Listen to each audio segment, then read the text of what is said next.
मन्नाथ श्री जगन्नाथ मदगुरु श्री जगद्गुरु मदात्मा सर्वभूतात्मा तस्मै श्री गुरवे नमः। नीलाचल निवासाय नित्याय परमात्मने बलभद्र सुभद्राभ्यां जगन्नाथाय ते नमः। क्रियायोग परंपरार समस्त गुरु मानक मु प्रणाम करुछि। विश्वर प्रत्येक संप्रदायर गुरु मानक मु प्रणाम करुछि।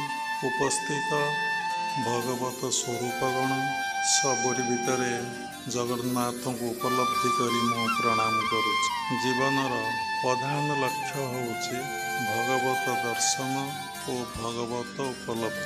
सेतिपई आमे जन्म ग्रहण करिछे भगवत दर्शन और भगवत उपलब्धि पई आम्भ मानकर जन्म। एक कथा प्राय समस्ते जानती नहीं, खूब कम लोक जानती। जो माने गुरु आश्रित होइचंती, गुरुंक ठारू दीक्षा ग्रहण करिचंती, सेमाने मध्य ए कथा को भल भावरे जानि नांती। जो माने तत्व गुरुंक ठारू दीक्षा ग्रहण करिचंती, सेई माने भल भावरे जानती आमे जन्म ग्रहण करिछु भगवत दर्शन और भगवत उपलब्धि पाई। एवं सेति मध्यरु जेतिकी जन जानिचंती आमे जन्म ग्रहण करिछु भगवत दर्शन उपलब्धि पाई, सेमानक भितरे खूब कम लोक साधना करंती।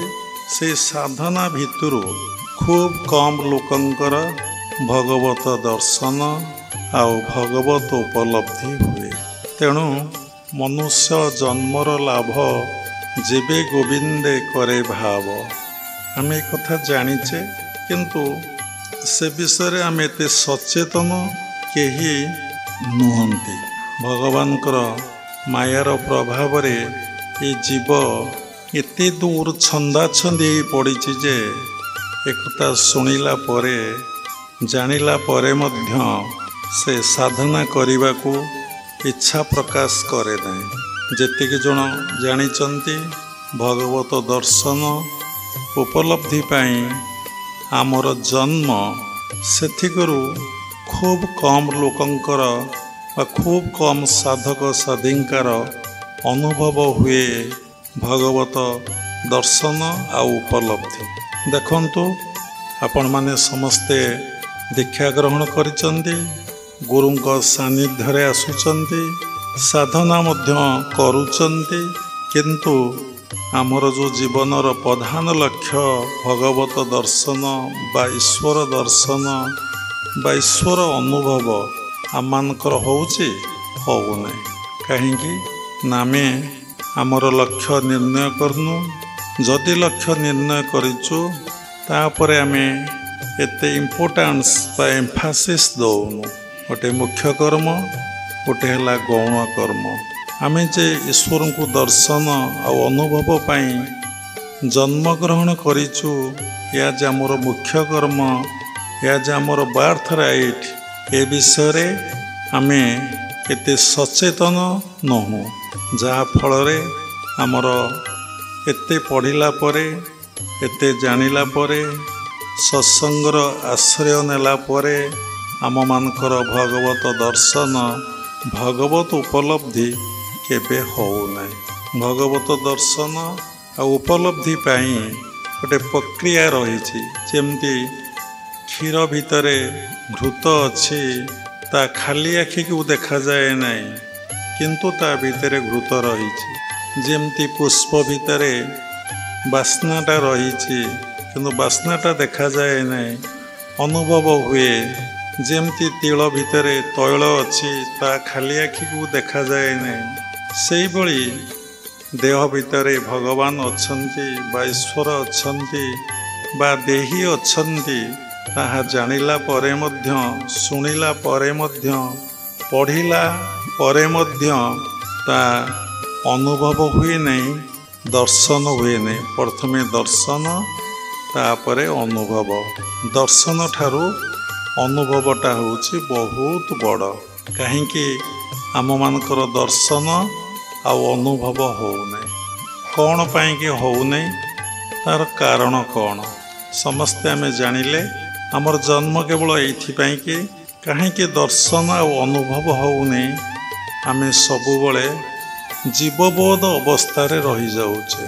ସବୁବେଳେ ମୁଁ ଆଉ ମୋର ଭାବ ନେଇକି ଆମେ ସବୁବେଳେ ବଞ୍ଚୁଛେ।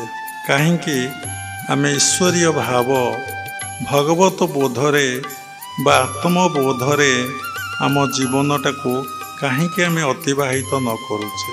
ଯେତେ ଆମେ ଜୀବବୋଧ ଅବସ୍ଥାରେ ରହିବା ସେତେ ଦୁଃଖ, ସେତେ ଯନ୍ତ୍ରଣା, ସେତେ କଷ୍ଟ, ସେତେ ସୁଖ, ସେତେ ଦୁଃଖ ମଧ୍ୟ ମିଳିବ। ଶାନ୍ତି ଆଉ ଆନନ୍ଦ କେତେବେଳେ ମିଳିବ ନାହିଁ। ଯେତେବେଳେ ଆପଣ ଆତ୍ମବୋଧ ଅବସ୍ଥାରେ ରହିବେ ସବୁବେଳେ ଆନନ୍ଦ ହିଁ ଆପଣଙ୍କୁ ପ୍ରାପ୍ତି ହେବ। ଯେକୌଣସି ସିଚୁଏସନରେ, ଯେକୌଣସି ଅବସ୍ଥାରେ, ଯେକୌଣସି ସ୍ଥାନରେ ଯଦି ଆତ୍ମବୋଧ ଅବସ୍ଥାରେ ରହିଥିବେ ଆପଣ ପ୍ରତ୍ୟେକ ସିଚୁଏସନରେ ଆନନ୍ଦ ହିଁ ପ୍ରାପ୍ତି ହେବ। ତେଣୁ ଆମର ସାଧନା ନାହିଁ। ଆମେ ପ୍ରତ୍ୟେକ କଥାରେ ପଚାରୁଛେ କି ମୁଁ କେତେ ସମୟ କର୍ମ କରିବି? ପଚାରୁଛେ କାହାକୁ? ଆମେ ଭାବୁଛେ ଯେତେ ପରିଶ୍ରମ କରିବା ସେତେ ଅର୍ଥ ଆମକୁ ହିଁ ପ୍ରାପ୍ତି ହେବ। ଦେଖନ୍ତୁ ପ୍ରତ୍ୟେକଙ୍କ ଜୀବନରେ ଯେତେ ଆପଣ ପାଠ ପଢ଼ି ରୋଜଗାର କରନ୍ତୁ, ଗୋଟାଏ ଦୁଇଟା କି ତିନିଟା ବିଲ୍ଡିଂ କରିବେ, ଗୋଟାଏ ଦୁଇଟା ଗାଡ଼ି କରିବେ, ଦୁଇ ତିନିଟା ପ୍ଲଟ୍ କିଣିବେ, ବ୍ୟାଙ୍କ ବାଲାନ୍ସ 50 ଲକ୍ଷ କି ଲକ୍ଷେ କି କୋଟିଏ କରିବେ, ତାଠାରୁ କ'ଣ ଅଧିକା ଆଉ କରିବେ? ଗୋଟାଏ ଦୁଇଟା ସନ୍ତାନର ଜନକ ବା ଜନନୀ ହେବେ, ଅଧିକା ସନ୍ତାନର ଜନକ ଜନନୀ ହେବେ ନାହିଁ। ସମସ୍ତେ ଏବେ ପିଲା ଜନ୍ମ ଗ୍ରହଣ କରିବାକୁ ଭୟ କରୁଛନ୍ତି। ତା ମୂଳରେ ହେଉଛି ସନ୍ତାନକୁ ଜନ୍ମ ଦେବା, ଲାଳନ ପାଳନ କରିବା, ତା'ର ଦାୟିତ୍ୱ ନେବା ଭାରି କଷ୍ଟଦାୟକ। ସେଥିଲାଗି ସନ୍ତାନ ପ୍ରସବ ପାଇଁ କୌଣସି ମା ମାନେ ଏବେ ପ୍ରାୟ ଆଉ ରାଜି ହେଉନାହାନ୍ତି। ଗୋଟିଏ ସନ୍ତାନରେ ଯଥେଷ୍ଟ ପୁଅ ହେଉ କି ଝିଅ ହେଉ। ତେଣୁ ଆମ ଜୀବନଟା ଏତେ ବଡ଼ ଦୁର୍ଲଭ ଜନ୍ମ, ଏତେ ବଡ଼ ଜନ୍ମ। ଭାଗବତରେ ଲେଖା ଅଛି ଅନେକ ଜନ୍ମ ତପ ଫଳେ ମନୁଷ୍ୟ ଜନ୍ମ ମହି ତଳେ। ଏ ଜୀବ ଅନେକ ଜନ୍ମ ଧରି ତପସ୍ୟା କଲା ପରେ ମର୍ତ୍ତ୍ୟମଣ୍ଡଳରେ ମାନବ ହେଇକି ଜନ୍ମ ହୁଏ। ଅନେକ ଜନ୍ମ ତପ ଫଳେ ମନୁଷ୍ୟ ଜନ୍ମ ମହି ତଳେ। ଯାହାର ଦିବ୍ୟଜ୍ଞାନ ସ୍ଫୁରେ ମୋହର ମହିମା ସୁମରେ। ମନ ନିବେଶି ମୋ ପୟରେ ବିଷୟ ଦୁଃଖ ନ ସୁମରେ। ପରମ ଆନନ୍ଦ ସୁଖ ପାଇ ସେ ପ୍ରାଣୀ ରହେ ପୂର୍ଣ୍ଣ ହୋଇ। ତେଣୁ ଯେପର୍ଯ୍ୟନ୍ତ ବ୍ୟକ୍ତି ପରମ ଆନନ୍ଦକୁ ଉପଲବ୍ଧି ନ କରିଛି ସେ ପର୍ଯ୍ୟନ୍ତ ସେ ଅପୂର୍ଣ୍ଣ। ଯେତେ ପାଇଲେ, ଯେତେ ରୋଜଗାର କଲେ, ଯେତେ କୋଠା କଲେ, ଯେତେ ବ୍ୟାଙ୍କ ବାଲାନ୍ସ କଲେ, ଯେତେ ଦେଶ ବିଦେଶ ଗଲେ, ଯେତେ ଗାଡ଼ି କଲେ, ସେ ଅପୂର୍ଣ୍ଣ। ସେ ପୂର୍ଣ୍ଣ ହେଇପାରେ ନାହିଁ। ସବୁବେଳେ ବ୍ୟକ୍ତି ପ୍ରତ୍ୟେକଟି ମୁହୂର୍ତ୍ତରେ ନୂଆ ନୂଆ ନୂଆ ଚାହୁଁଛି। ସବୁଟି ସମୟରେ ଗୋଟେ ମିନିଟ୍ ପରେ ଆଉ ଗୋଟେ ନୂଆ, ଆଉ ଗୋଟେ ମିନିଟ୍ ପରେ ଆଉ ଗୋଟେ ନୂଆ, ଆଉ ଗୋଟେ ମିନିଟ୍ ପରେ ଆଉ ଗୋଟେ ନୂଆ। ବର୍ତ୍ତମାନ ଏଭଳି ସମୟ ହେଇଯାଇଛି ସମସ୍ତେ କହୁଛନ୍ତି ନୂଆ ନୂଆ ନୂଆ। କ'ଣଟା ନୂଆ? ଏ ଦୁନିଆରେ ଦେଖନ୍ତୁ, ଏ ପୃଥିବୀ ପୃଷ୍ଠରେ ଦେଖନ୍ତୁ, ସବୁକିଛି ପୁରୁଣା। କିଛି ଏଠି ନୂଆ ନାହିଁ। କୌଣସି କଥା ନୂଆ ନାହିଁ। ସବୁ ହିଁ ପୁରୁଣା। ଯିଏ ଯେତେ ପ୍ରବଚନ ଦିଅନ୍ତୁ, ଯିଏ ଯେତେ ଭଗବାନଙ୍କ ପ୍ରସଙ୍ଗ କୁହନ୍ତୁ, ଯିଏ ଯେତେ ଶାସ୍ତ୍ର କଥା କୁହନ୍ତୁ, ଯିଏ ଯେତେ ଯାହା ଆଲୋଚନା କରନ୍ତୁ, ସବୁକିଛି ପୁରୁଣା। ଗୋଟିଏ କଥା ହେଉଛି ନୂଆ, ଭଗବତ ଦର୍ଶନ ଆଉ ଭଗବତ ଉପଲବ୍ଧି। ଅନେକ ଥର ଆପଣ ଧରା ପୃଷ୍ଠକୁ ଆସିଛନ୍ତି ଏବଂ ଯାଉଛନ୍ତି। ଯିବା ଆସିବାର ସେମିତି ରୋଟେସନ୍ ଲାଗିଥିବ ଯେପର୍ଯ୍ୟନ୍ତ ଆପଣ ସେଇ ପରମାତ୍ମା ପରମ ବ୍ରହ୍ମଙ୍କ ସହିତ ମିଳନ ନ ହେଇଛନ୍ତି। ଆସିବେ ଯିବେ, ଆସିବେ ଯିବେ। ଏବଂ ଯେମିତି ଆପଣ କର୍ମ କରୁଛନ୍ତି, ଯେଉଁ ସଂସ୍କାର ଆପଣ ଭିତରେ ସୃଷ୍ଟି ହେଉଛି, ଯେଉଁ ସଂସ୍କାରକୁ ନେଇକି ଆପଣ ଆସିଛନ୍ତି, ସେଇ ସଂସ୍କାର ଅନୁସାରେ ଆପଣଙ୍କର ରୂପ, ଗୁଣ, ଶିକ୍ଷା, ଦୀକ୍ଷା, ପରିବେଶ, ଆଚରଣ, ଉଚ୍ଚାରଣ ସବୁକିଛି ଏଭ୍ରିଥିଙ୍ଗ ସବୁକିଛି ନିର୍ଭର କରୁଛି ଆପଣଙ୍କର ଜନ୍ମ ଜନ୍ମାନ୍ତରର କର୍ମଫଳ ଉପରେ। ଦେଖନ୍ତୁ, ଆପଣ ନିଶ୍ଚିନ୍ତ ଏ ଜନ୍ମରେ ସମସ୍ତେ ଗୃହସ୍ଥାଶ୍ରମରେ ଅଛନ୍ତି। ସମସ୍ତେ ଜଣେ ଜଣେ ସଂସାରୀ, ସମସ୍ତେ ସଂସାର କରିଛନ୍ତି। ତା ସାଙ୍ଗରେ କିଛି କିଛି ଆଧ୍ୟାତ୍ମିକ ସଂସ୍କାର ଆପଣଙ୍କ ଭିତରେ ଅଛି, କିନ୍ତୁ ତା ବଳବତ୍ତର ନୁହେଁ। ଅଛି, କିନ୍ତୁ ଏ ସଂସ୍କାରଟା ଗୃହସ୍ଥାଶ୍ରମର ସଂସ୍କାରଟା ଆପଣ ବଳବତ୍ତର ଥିବାରୁ ସେଇଟା ଆପଣଙ୍କ ଭିତରେ ବିଶେଷ କ୍ରିୟା କରି ଆପଣଙ୍କ ମନ ଉପରେ ଗୋଟେ ବିରାଟ ପ୍ରଭାବ ପକାଉଛି, ଯାହା ଫଳରେ ଆପଣ ଆଧ୍ୟାତ୍ମ ଜଗତର ସଂସ୍କାର ଖୁବ୍ କମ୍ ଥିବାରୁ ତା ମନ ଉପରେ ଖୁବ୍ କମ୍ ପ୍ରଭାବ ପକାଉଛି। ଆପଣ ଯେତେ ଜାଣିଲେ ଈଶ୍ୱର ସତ୍ୟ ଜଗତ ମିଥ୍ୟା କି ବ୍ରହ୍ମଂ ସତ୍ୟ ଜଗତ ମିଥ୍ୟା, ଆଉ ଗୋଟେ ସତ କ'ଣ ଗୁରୁମାନେ କହନ୍ତି, ଜାତସଇଁ ଧ୍ରୁବ ମୃତ୍ୟୁଂ ଧ୍ରୁବଂ ଜନ୍ମ ମୃତ୍ୟୁଶ୍ଚ। ଭଗବତ ଗୀତାର 2ୟ ଅଧ୍ୟାୟରେ ଲେଖା ଅଛି, ଆପଣ ଜାଣିଲେ ମୁଁ ଜନ୍ମ ହୋଇଛି, ଦିନେ ନିଶ୍ଚୟ ମରିବି, ତାହା ହିଁ ସତ୍ୟ। ନିଶ୍ଚୟ ମରିବି, କିନ୍ତୁ ବଡ଼ ଆଶ୍ଚର୍ଯ୍ୟ କଥା, ଜଣେ ମରିଛି ତା ପାଇଁ ତୁମେ କାନ୍ଦୁଛ। ତୁମେ ଜାଣିପାରୁନ ତୁମର ଦିନେ ଏଇଭଳି ମୃତ୍ୟୁ ହେବ, ଏଇଭଳି ଅବସ୍ଥାକୁ ତୁମେ ଆସିବ। ତୁମର ଯଦି ଚେତନା ଥାନ୍ତା ତୁମେ ଅଲଗା ଲୋକ ପାଇଁ କାନ୍ଦନ୍ତ ନାହିଁ। ତୁମେ କ'ଣ ପାଇଁ କାନ୍ଦୁଛ ନା ତୁମର ଆସକ୍ତି ଅଛି, ତୁମେ ମୋହଗ୍ରସ୍ତ ହୋଇପଡ଼ିଛ, ତୁମ ଭିତରେ ବାସନା ଓ କାମନା ଅଛି, ସେଥିଲାଗି ତୁମେ କାନ୍ଦୁଛ। କିନ୍ତୁ ମୃତ୍ୟୁଟା ସତ୍ୟ, ତା ଦିନେ ଆମକୁ ଗ୍ରାସ କରିବ। ପ୍ରତ୍ୟେକଟି ମୁହୂର୍ତ୍ତରେ ମୁଁ ସେଇ ମୃତ୍ୟୁର ନିକଟସ୍ଥ ହେଇଯାଉଛି ଏବଂ ଦିନେ ମୋର ଏଇଭଳି ଅବସ୍ଥା ଆସିବ, ମୁଁ ଯାହାକୁ ଆପଣାର ବୋଲି ଭାବୁଛି କେହି କିନ୍ତୁ ମୋର ଆପଣାର ନୁହେଁ। ମୁଁ ଛାଡ଼ିକି ଦିନେ ଯିବି ଏବଂ ଗଲାବେଳେ କାହାକୁ ଡାକି ପାରିବି ନାହିଁ, କାହାକୁ ସାଥୀ କରିପାରିବି ନାହିଁ। ମୁଁ ମୋ ଯେଉଁ କର୍ମ ଫଳ ଭୋଗୁଛି ସେଥିରେ ବି କେହି ଟିକିଏ ଅଂଶଗ୍ରହଣ ବି କରିପାରିବେ ନାହିଁ। ଦେଖନ୍ତୁ, ଆପଣଙ୍କର ଦେହ ଅସୁସ୍ଥ, ଜାଣ ସ୍ୱାମୀର ଦେହ ଅସୁସ୍ଥ, ଅତି ଅନ୍ତରଙ୍ଗ ସ୍ୱାମୀ ଆଉ ସ୍ତ୍ରୀ ଏ ସଂସାରରେ। ସ୍ତ୍ରୀ ତାର କେବେ ଦେହ ଯନ୍ତ୍ରଣା କଷ୍ଟ ନେଇପାରିବ? ଗୋଟେ କିଡ଼ନୀ ଖରାପ ହେଲା, ଗୋଟେ କିଡ଼ନୀଟେ ଦେଇପାରିବ, ତା ଯନ୍ତ୍ରଣାଟାକୁ ନେଇପାରିବ କି? ତା କଷ୍ଟଟାକୁ ନେଇପାରିବ କି? ଗୋଟେ ଆଖିଟେ ଖରାପ ହେଲା, ଆଖିଟେ ଦେଇପାରିବ, ତା ବ୍ୟାଧିଟାକୁ ନେଇପାରିବ କି? ବ୍ଲଡ଼ ନାହିଁ, ବ୍ଲଡ଼ ଦେଇପାରିବ, ତା ରୋଗଟାକୁ ଭଲ କରିଦେଇପାରିବ କି? କେହି କାହାର କିଛି କରିପାରିବେ ନାହିଁ। କିନ୍ତୁ ଜଣେ ସବୁକିଛି କରିଦେଇ ପାରନ୍ତି, ସେ ହେଉଛନ୍ତି ଭଗବାନ ବା ଈଶ୍ୱର ବା ପରମାତ୍ମା ପରମ ବ୍ରହ୍ମ। ସେ ଆମର ପିତା, ଆମେ ତାଙ୍କର ସନ୍ତାନ। ବାରମ୍ବାର ଏ କଥା ବାବା ଉପସ୍ଥାପନା କରିଛନ୍ତି ଏ ଭୁବନେଶ୍ୱର ଧ୍ୟାନ କେନ୍ଦ୍ର ସତ୍ସଙ୍ଗରେ।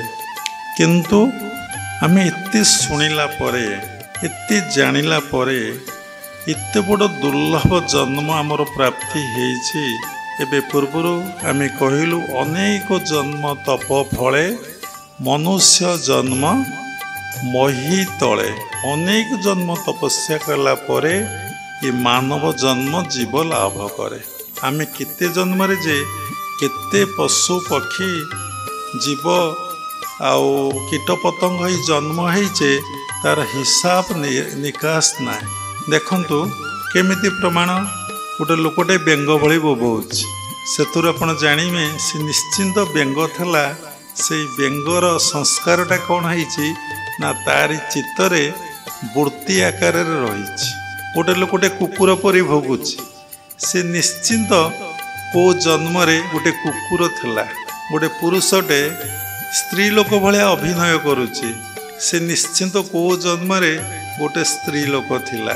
ଗୋଟେ ଲୋକ ସିଂହ ଭଳିଆ ରଡ଼ି କରୁଛି, ତାର ସିଂହ ଭଳି ବୃତ୍ତି କେଉଁ ଜନ୍ମରେ ସେଇ ସଂସ୍କାରଟା ତା ଭିତରେ ଥିଲା।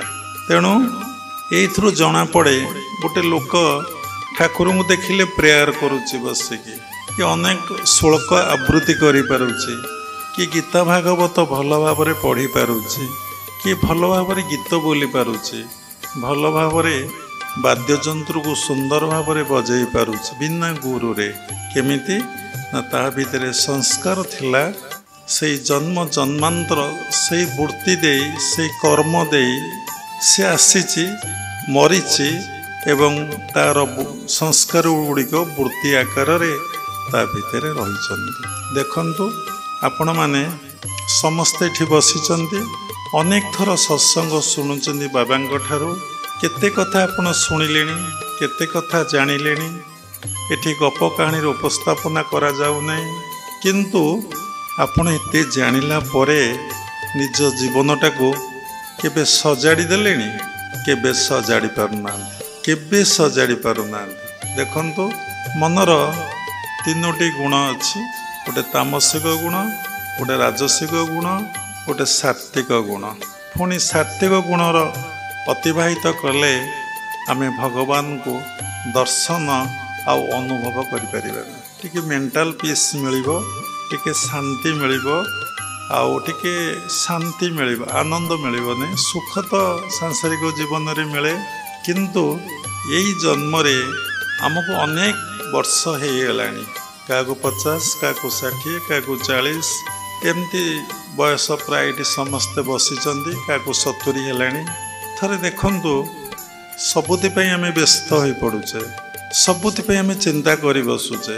ପୁଅ ପରୀକ୍ଷା ଦେଲା, କ'ଣ ରେଜଲ୍ଟ ହେବ, କ'ଣ ରେଜଲ୍ଟ ହେବ, କ'ଣ ରେଜଲ୍ଟ ହେବ, କ'ଣ ରେଜଲ୍ଟ ହେବ, କ'ଣ ରେଜଲ୍ଟ ହେବ, ବାୟା। ଯାହା ରେଜଲ୍ଟ ହେବାର ଅଛି ତାହା ନିଶ୍ଚିନ୍ତ ଫିକ୍ସ ହେଇଯାଇଛି। ପୁଅ ପାଠ ପଢ଼ିଛି, ଖାତାରେ ଲେଖିଛି ଏବଂ ତାର ରେଜଲ୍ଟ ଅଲରେଡ଼ି ଫିକ୍ସ।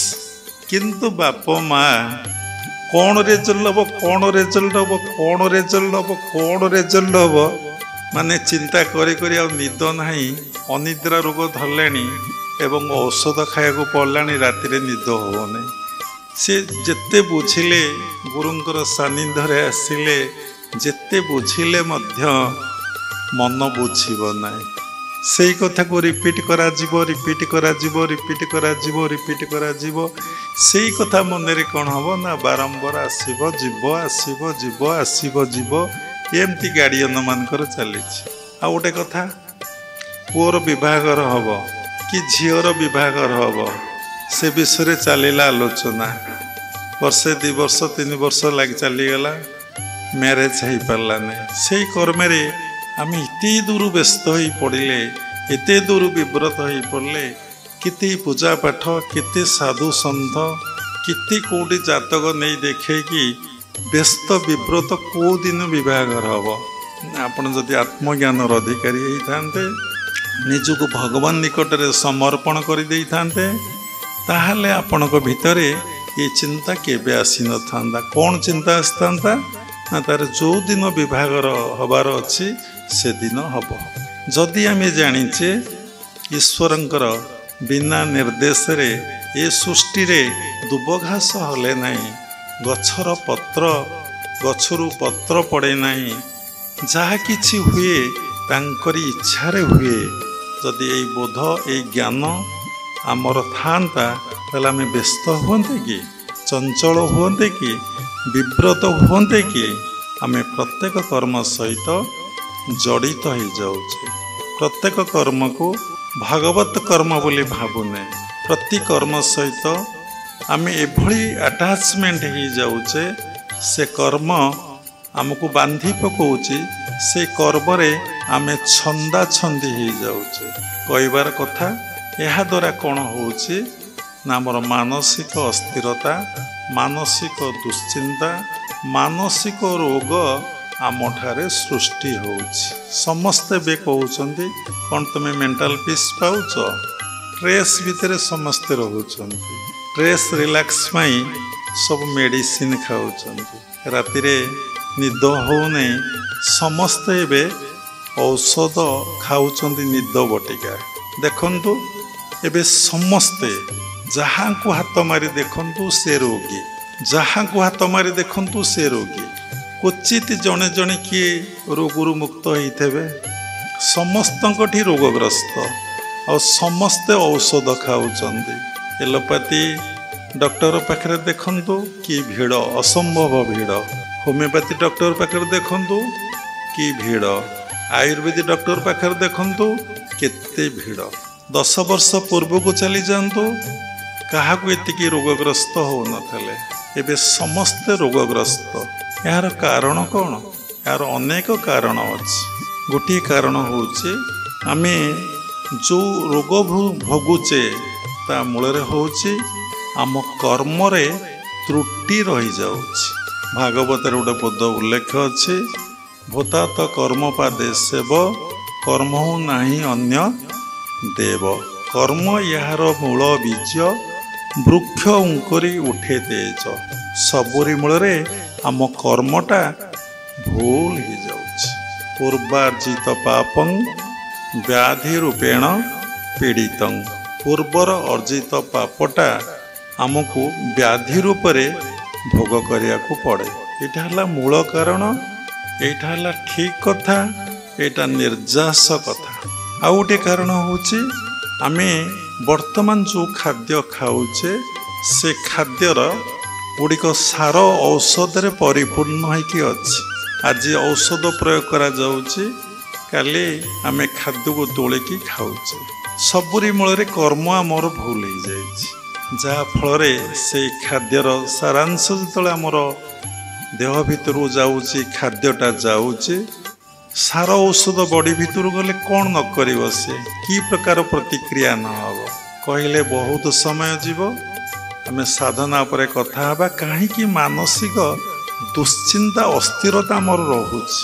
ତାପରେ ଆଉ ଗୋଟେ କାରଣ କ'ଣ ନା, ଆମେ କେହି ଆତ୍ମଜ୍ଞାନର ଅଧିକାରୀ ନୁହଁ। ଆମକୁ ଭଗବତ ଜ୍ଞାନ, ଆତ୍ମଜ୍ଞାନ କାହାକୁ ପ୍ରାପ୍ତି ହେଇନାହିଁ। ଆମକୁ ସାଂସାରିକ ଜ୍ଞାନ ବା ଭୌତିକ ଜ୍ଞାନ ଆମକୁ ପ୍ରାପ୍ତି ହେଇଛି।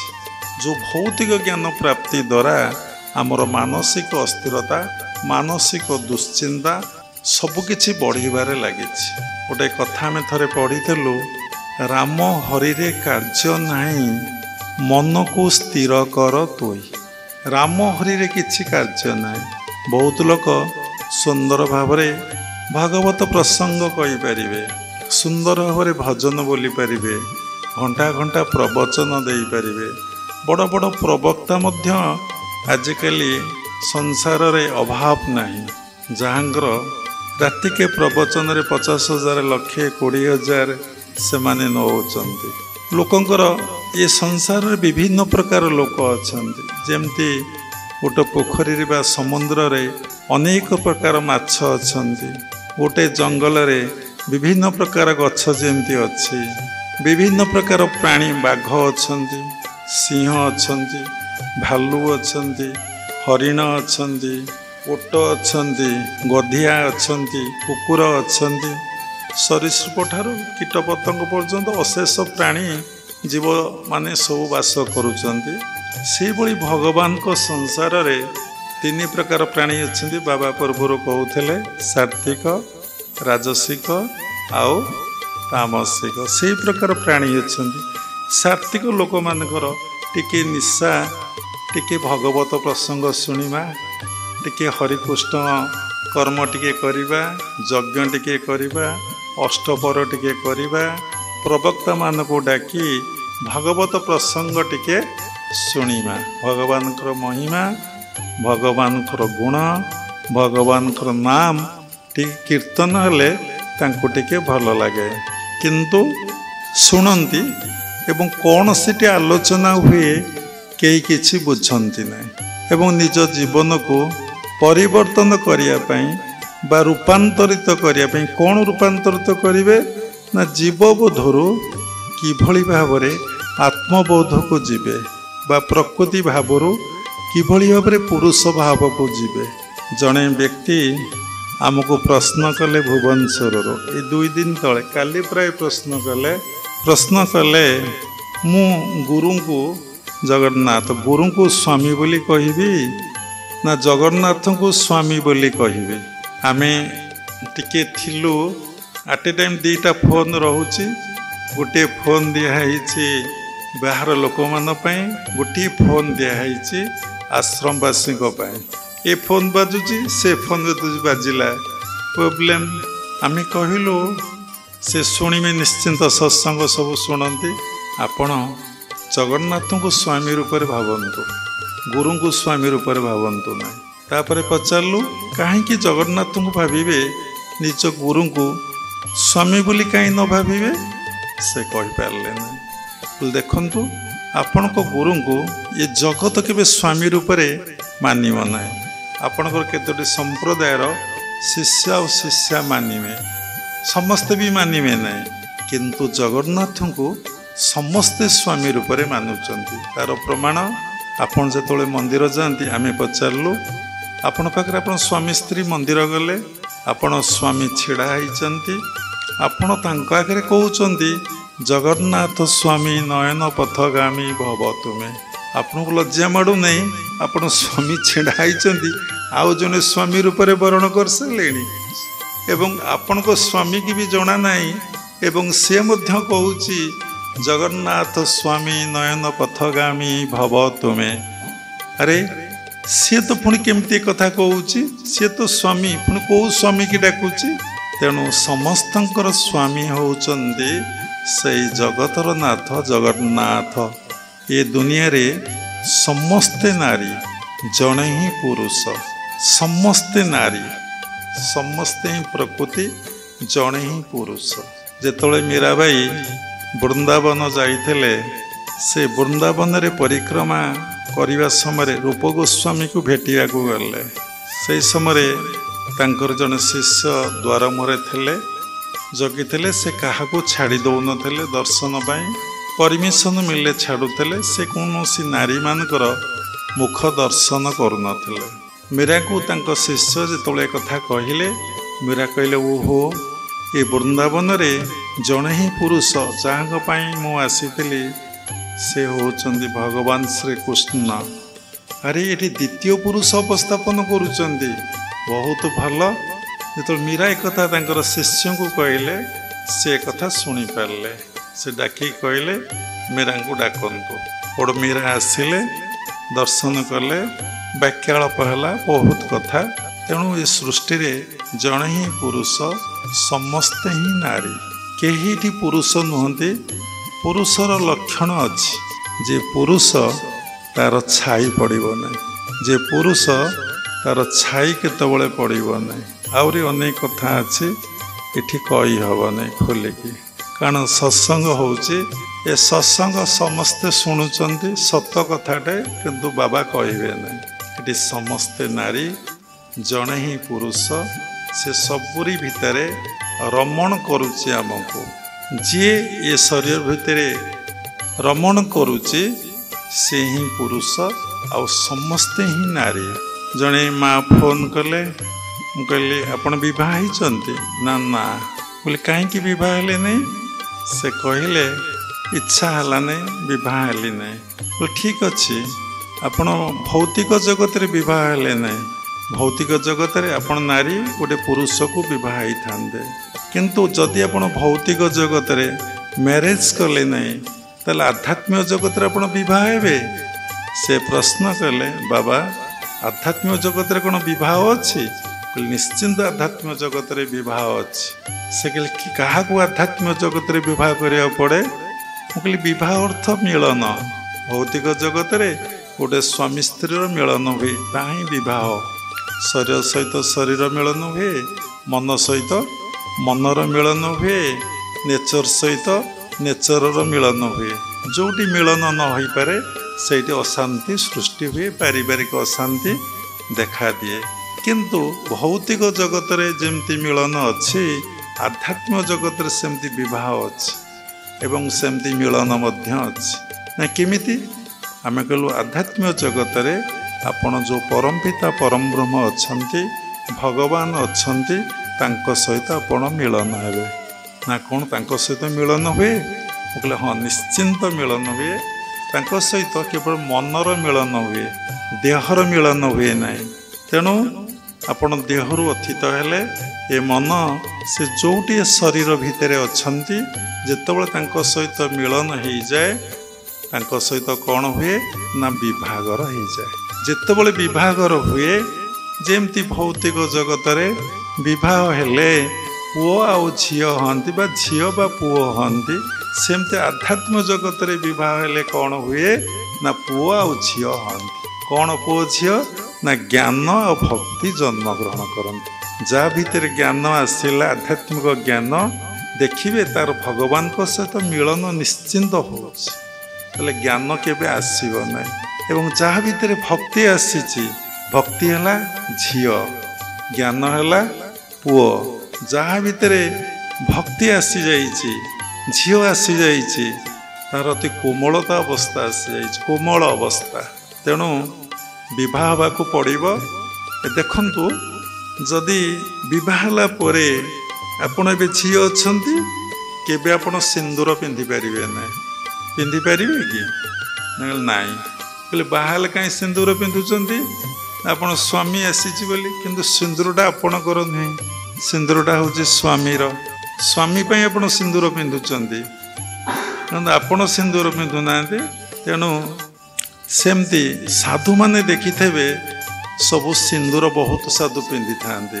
ତାର କାରଣ ହେଉଛି ସେ ବିବାହ କରିଥାନ୍ତି ସେଇ ଭଗବାନଙ୍କ ସହିତ, ପରମ ପୁରୁଷ ପରମାତ୍ମାଙ୍କ ସହିତ।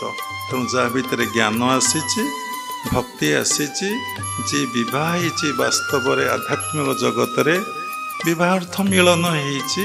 ଏଠି ଶରୀର ସହିତ ଶରୀରର ମିଳନ ହୁଏ ନାହିଁ, ମନ ସହିତ ଏ ଜୀବାତ୍ମା ପରମାତ୍ମାଙ୍କ ସହିତ ମିଳନ ହେଇଯାଏ, ତାକୁ କୁହାଯାଏ ଯୋଗ। ତେଣୁ ଭୌତିକ ଜଗତରେ ଯେମିତି ବିବାହ, ଆଧ୍ୟାତ୍ମିକ ଜଗତରେ ସେହିପରି ବିବାହ ଅଛି। ତେଣୁ ଆପଣ ଆଧ୍ୟାତ୍ମିକ ଜଗତରେ ବିବାହ ହେବେ ତ ନା ବିବାହ ହେବେ ନାହିଁ?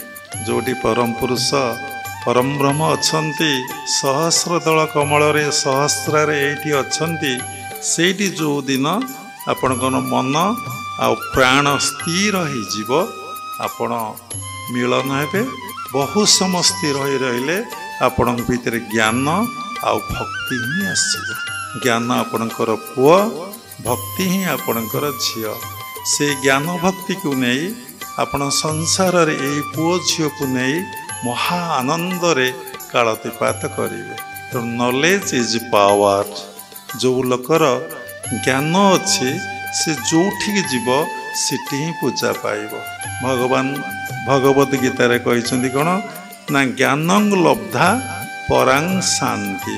ତେଣୁ ଜ୍ଞାନ ଲାଭ ପରେ ବ୍ୟକ୍ତି କ'ଣ କରେ ନା ଶାନ୍ତି ଆଉ ଆନନ୍ଦର ଅଧିକାରୀ ହୁଏ। କେଉଁ ଜ୍ଞାନ ନା ଆତ୍ମଜ୍ଞାନ। ପୁଣି ଆଉ ଗୋଟେ ଜାଗାରେ ଭଗବାନ ଭାଗବତରେ ଉଲ୍ଲେଖ କରିଛନ୍ତି, କ'ଣ ଉଲ୍ଲେଖ କରିଛନ୍ତି ନା ମନୁଷ୍ୟ ଦେହେ ଦିବ୍ୟ ଜ୍ଞାନ ଦେଖି ସନ୍ତୋଷ ଭଗବାନ। ତେଣୁ ମଣିଷ ଭିତରେ ଭଗବାନ ଦିବ୍ୟ ଜ୍ଞାନ ଦେଖିଲେ ସନ୍ତୁଷ୍ଟ ହୁଅନ୍ତି ବା ସନ୍ତୁଷ୍ଟ ହୁଅନ୍ତି। ତେଣୁ ଏଠି ଭଗବାନ ବ୍ରାହ୍ମଣ କଥା କହିନାହାନ୍ତି, କ୍ଷତ୍ରିୟ କଥା କହିନାହାନ୍ତି, ବୈଶ୍ୟ କଥା କହିନାହାନ୍ତି, ଶୂଦ୍ର କଥା କହିନାହାନ୍ତି, ନାରୀ କଥା କହିନାହାନ୍ତି, କି ପୁରୁଷ କଥା କହିନାହାନ୍ତି, କି ବ୍ରହ୍ମଚାରୀ କଥା କହିନାହାନ୍ତି, କି ବାନପ୍ରସ୍ଥ କଥା କହିନାହାନ୍ତି, କି ସନ୍ନ୍ୟାସ କଥା କହିନାହାନ୍ତି, କି ଗ୍ରାହସ୍ଥ କଥା କହିନାହାନ୍ତି। କହିଛନ୍ତି ମନୁଷ୍ୟ ଦେହେ ଦିବ୍ୟ ଜ୍ଞାନ ଦେଖି ସନ୍ତୋଷ ଭଗବାନ।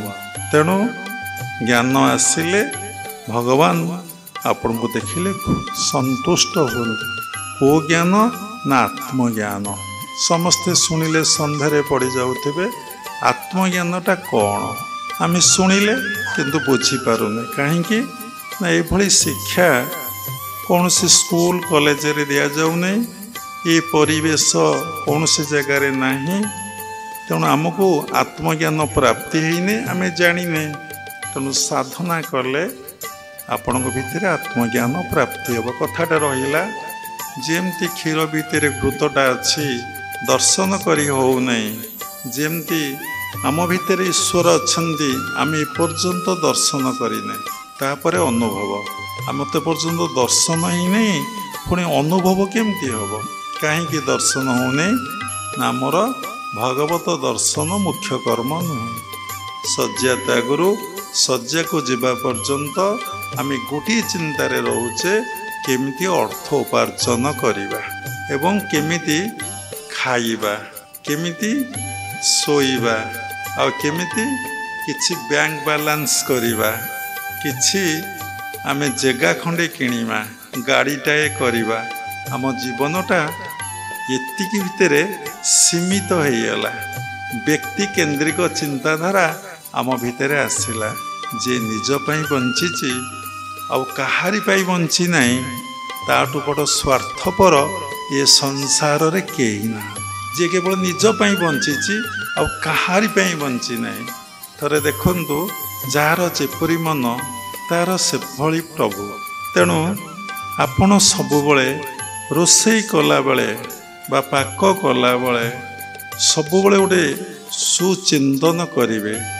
मु जहा रोषेई करूची सबु प्रभुंक पई करूची साइंटिफिक देखिए सबु ही प्रभुंक पई हुए केमिति गोटे मरला लोक आपण पाक करथबा खाद्य को केबे खाई परिबो केबे खाई परिबो ना जो लोक मृत्यु व्यक्ति आपणकर घरे पड़ी थे बापा कि माँ कि पुओ कि झील आपन तो खुआई दे पारे कहीं आपड़ कहे से मरी जाइए ता भितर कौन ना भगवान नहांती भगवान बा आत्मा छाड़ी पलि खाऊला किए ना से ईश्वर ही खाऊले भगवत गीतार उल्लेख अच्छी 15 अध्याय अहं वैशानर भृता प्राणीनां देहमाश्रित प्राणपान समाजुक्त पचामनं चतुर्विधम तेणु वैशानर अग्नि रूप रही ये प्राणी भितरे प्रत्येक जीव भितरे मु खाद्य को जीर्ण करे बा खाए रोषेई करुची किए प्रत्येक कर्म को जब एमती एनालिसिस करिवे समीक्षा करिवे रोषेई करुची किए मु रोषेई करुची बारंबार सत्संग रे कुहाई दीटा मु गोटे कंचा मु गोटे पाचिला मु कंचा मुटा कौन ना मु जने व्यक्ति मु रोषेई करुचे मु जने पुरुष कि मु जने नारी मु रोषेई करुची पाचला मु से भगवान मो भितर अछंती से रोषेई करुचन वास्तव रे भगवान रोषेई करंती एवं कहा पाई ना सेही भगवान को पाई खाती किए ना सेही भगवान खान तेणु आमर ए बोधटा होउने कहीं बोध होउने साइंटिफिक जानिला परे कहीं बोध होउने सबुबले निज भितरे मु मोर भाव कौन पाई कि रही गोटे छोटिया कथाटे आमे माने जन्म ग्रहण करिचे बापा मांकर दैहिक सुखर बापा मांकर आनंदरू आनंद नुहे सुखरू आमे जात तेणु से जो थट्स नहीं कि मिलन होती से थट्स रु आमर जन्म तेणु तांकर जेहेतु दैहिक सुखरू आमे जात आम भितरे से ही थट्सटा ही रोचे आमे सबुबले देहरे अच्छे देहबोधरू केतबले अतीत आमे हो पार जिते बड़ बड़ प्रवक्ता हुंतु जिते शास्त्र अध्ययन करंतु जिते ज्ञान राज्यर कथा कहतु जिते भगवान पूजा पाठ करंतु जिते ब्राह्मण क्षत्रिय वैश्य शूद्र हुंतु जिते समीक्षा करंतु एते एते वर्ष समस्त को हेलानी परीक्षा करी देखंतु समस्तंकर देहबोध अवस्था ही रहुछि देहबोध बोले मु आ मोर भावटा ही रहुछि जिते समीक्षा करी देखंतु आपण देहबोधर अतीत हो पारुना जेमती बसा दही भितर कौन अच्छी लहुणी अच्छी घृत अच्छी लहुणी अच्छी जितेबाला आप बसा दही की मंथन करुचंती देखिए बुदु बुदु ही लहुणी गुड़िक उपरको उठी आसे पिलादिने आमे देखीचु माँ आमर कौन करती ना दधी मंथन करते आम पाखे बसी देखु बहुत गोटे सुंदर साउंड हुए चर चर चर चर हो भारी बढ़िया जिनसटे तर बहुत शिखबार अच्छी देखंतु आपण मूलाधार सहस्रा सहस्र मूलाधार आपण क्रिया करुछंती मूलाधार सहस्रा बा सहस्र मूलाधार बा मूलाधार आज्ञा आज्ञारू मूलाधार एमती एमती आपण करुछंती ता द्वारा कौन होउची जेतोल दधी मंथन होउची गोटे चक्र द्वारा दधी खुआ द्वारा सेतबले कौन होउची ना लहुणी सब ऊपर को उठी आसुची लहुणी बोले बसा दहीर सार अंशटा बा क्रीमटा सेटा ऊपर को उठी आसुची जदि आमे घंटा घंटा निरंतर बसी क्रिया अभ्यास करिबा से भली आम भितरे जो प्राणशक्ति मूलाधार चक्रर तले अच्छी ता ऊपर को आज्ञा और सहस्रा जाए उठी आस जदि आज्ञा जाए आमर उठी आसब ताहले कौन हम ना आम भितर देहबोध अवस्था रहा जेपर्यंत आपण श्रद्धार सहित भावर सहित भक्तिर सहित निष्ठार सहित विश्वासर सहित क्रिया अभ्यास करना आपणकर देहबोध अवस्था जीवन श्रद्धार सहित भावर सहित तो व्याख्या करिया पड़ियो भक्तिर सहित प्रेमर सहित गुरुदेव सब कहते प्रैक्टिस विथ लव आम गोटे काम करुचे जदि कम आमर आंतरिकता नहीं श्रद्धा नहीं भल पाइबा नहीं से कामटा केतबेले भल हुए ना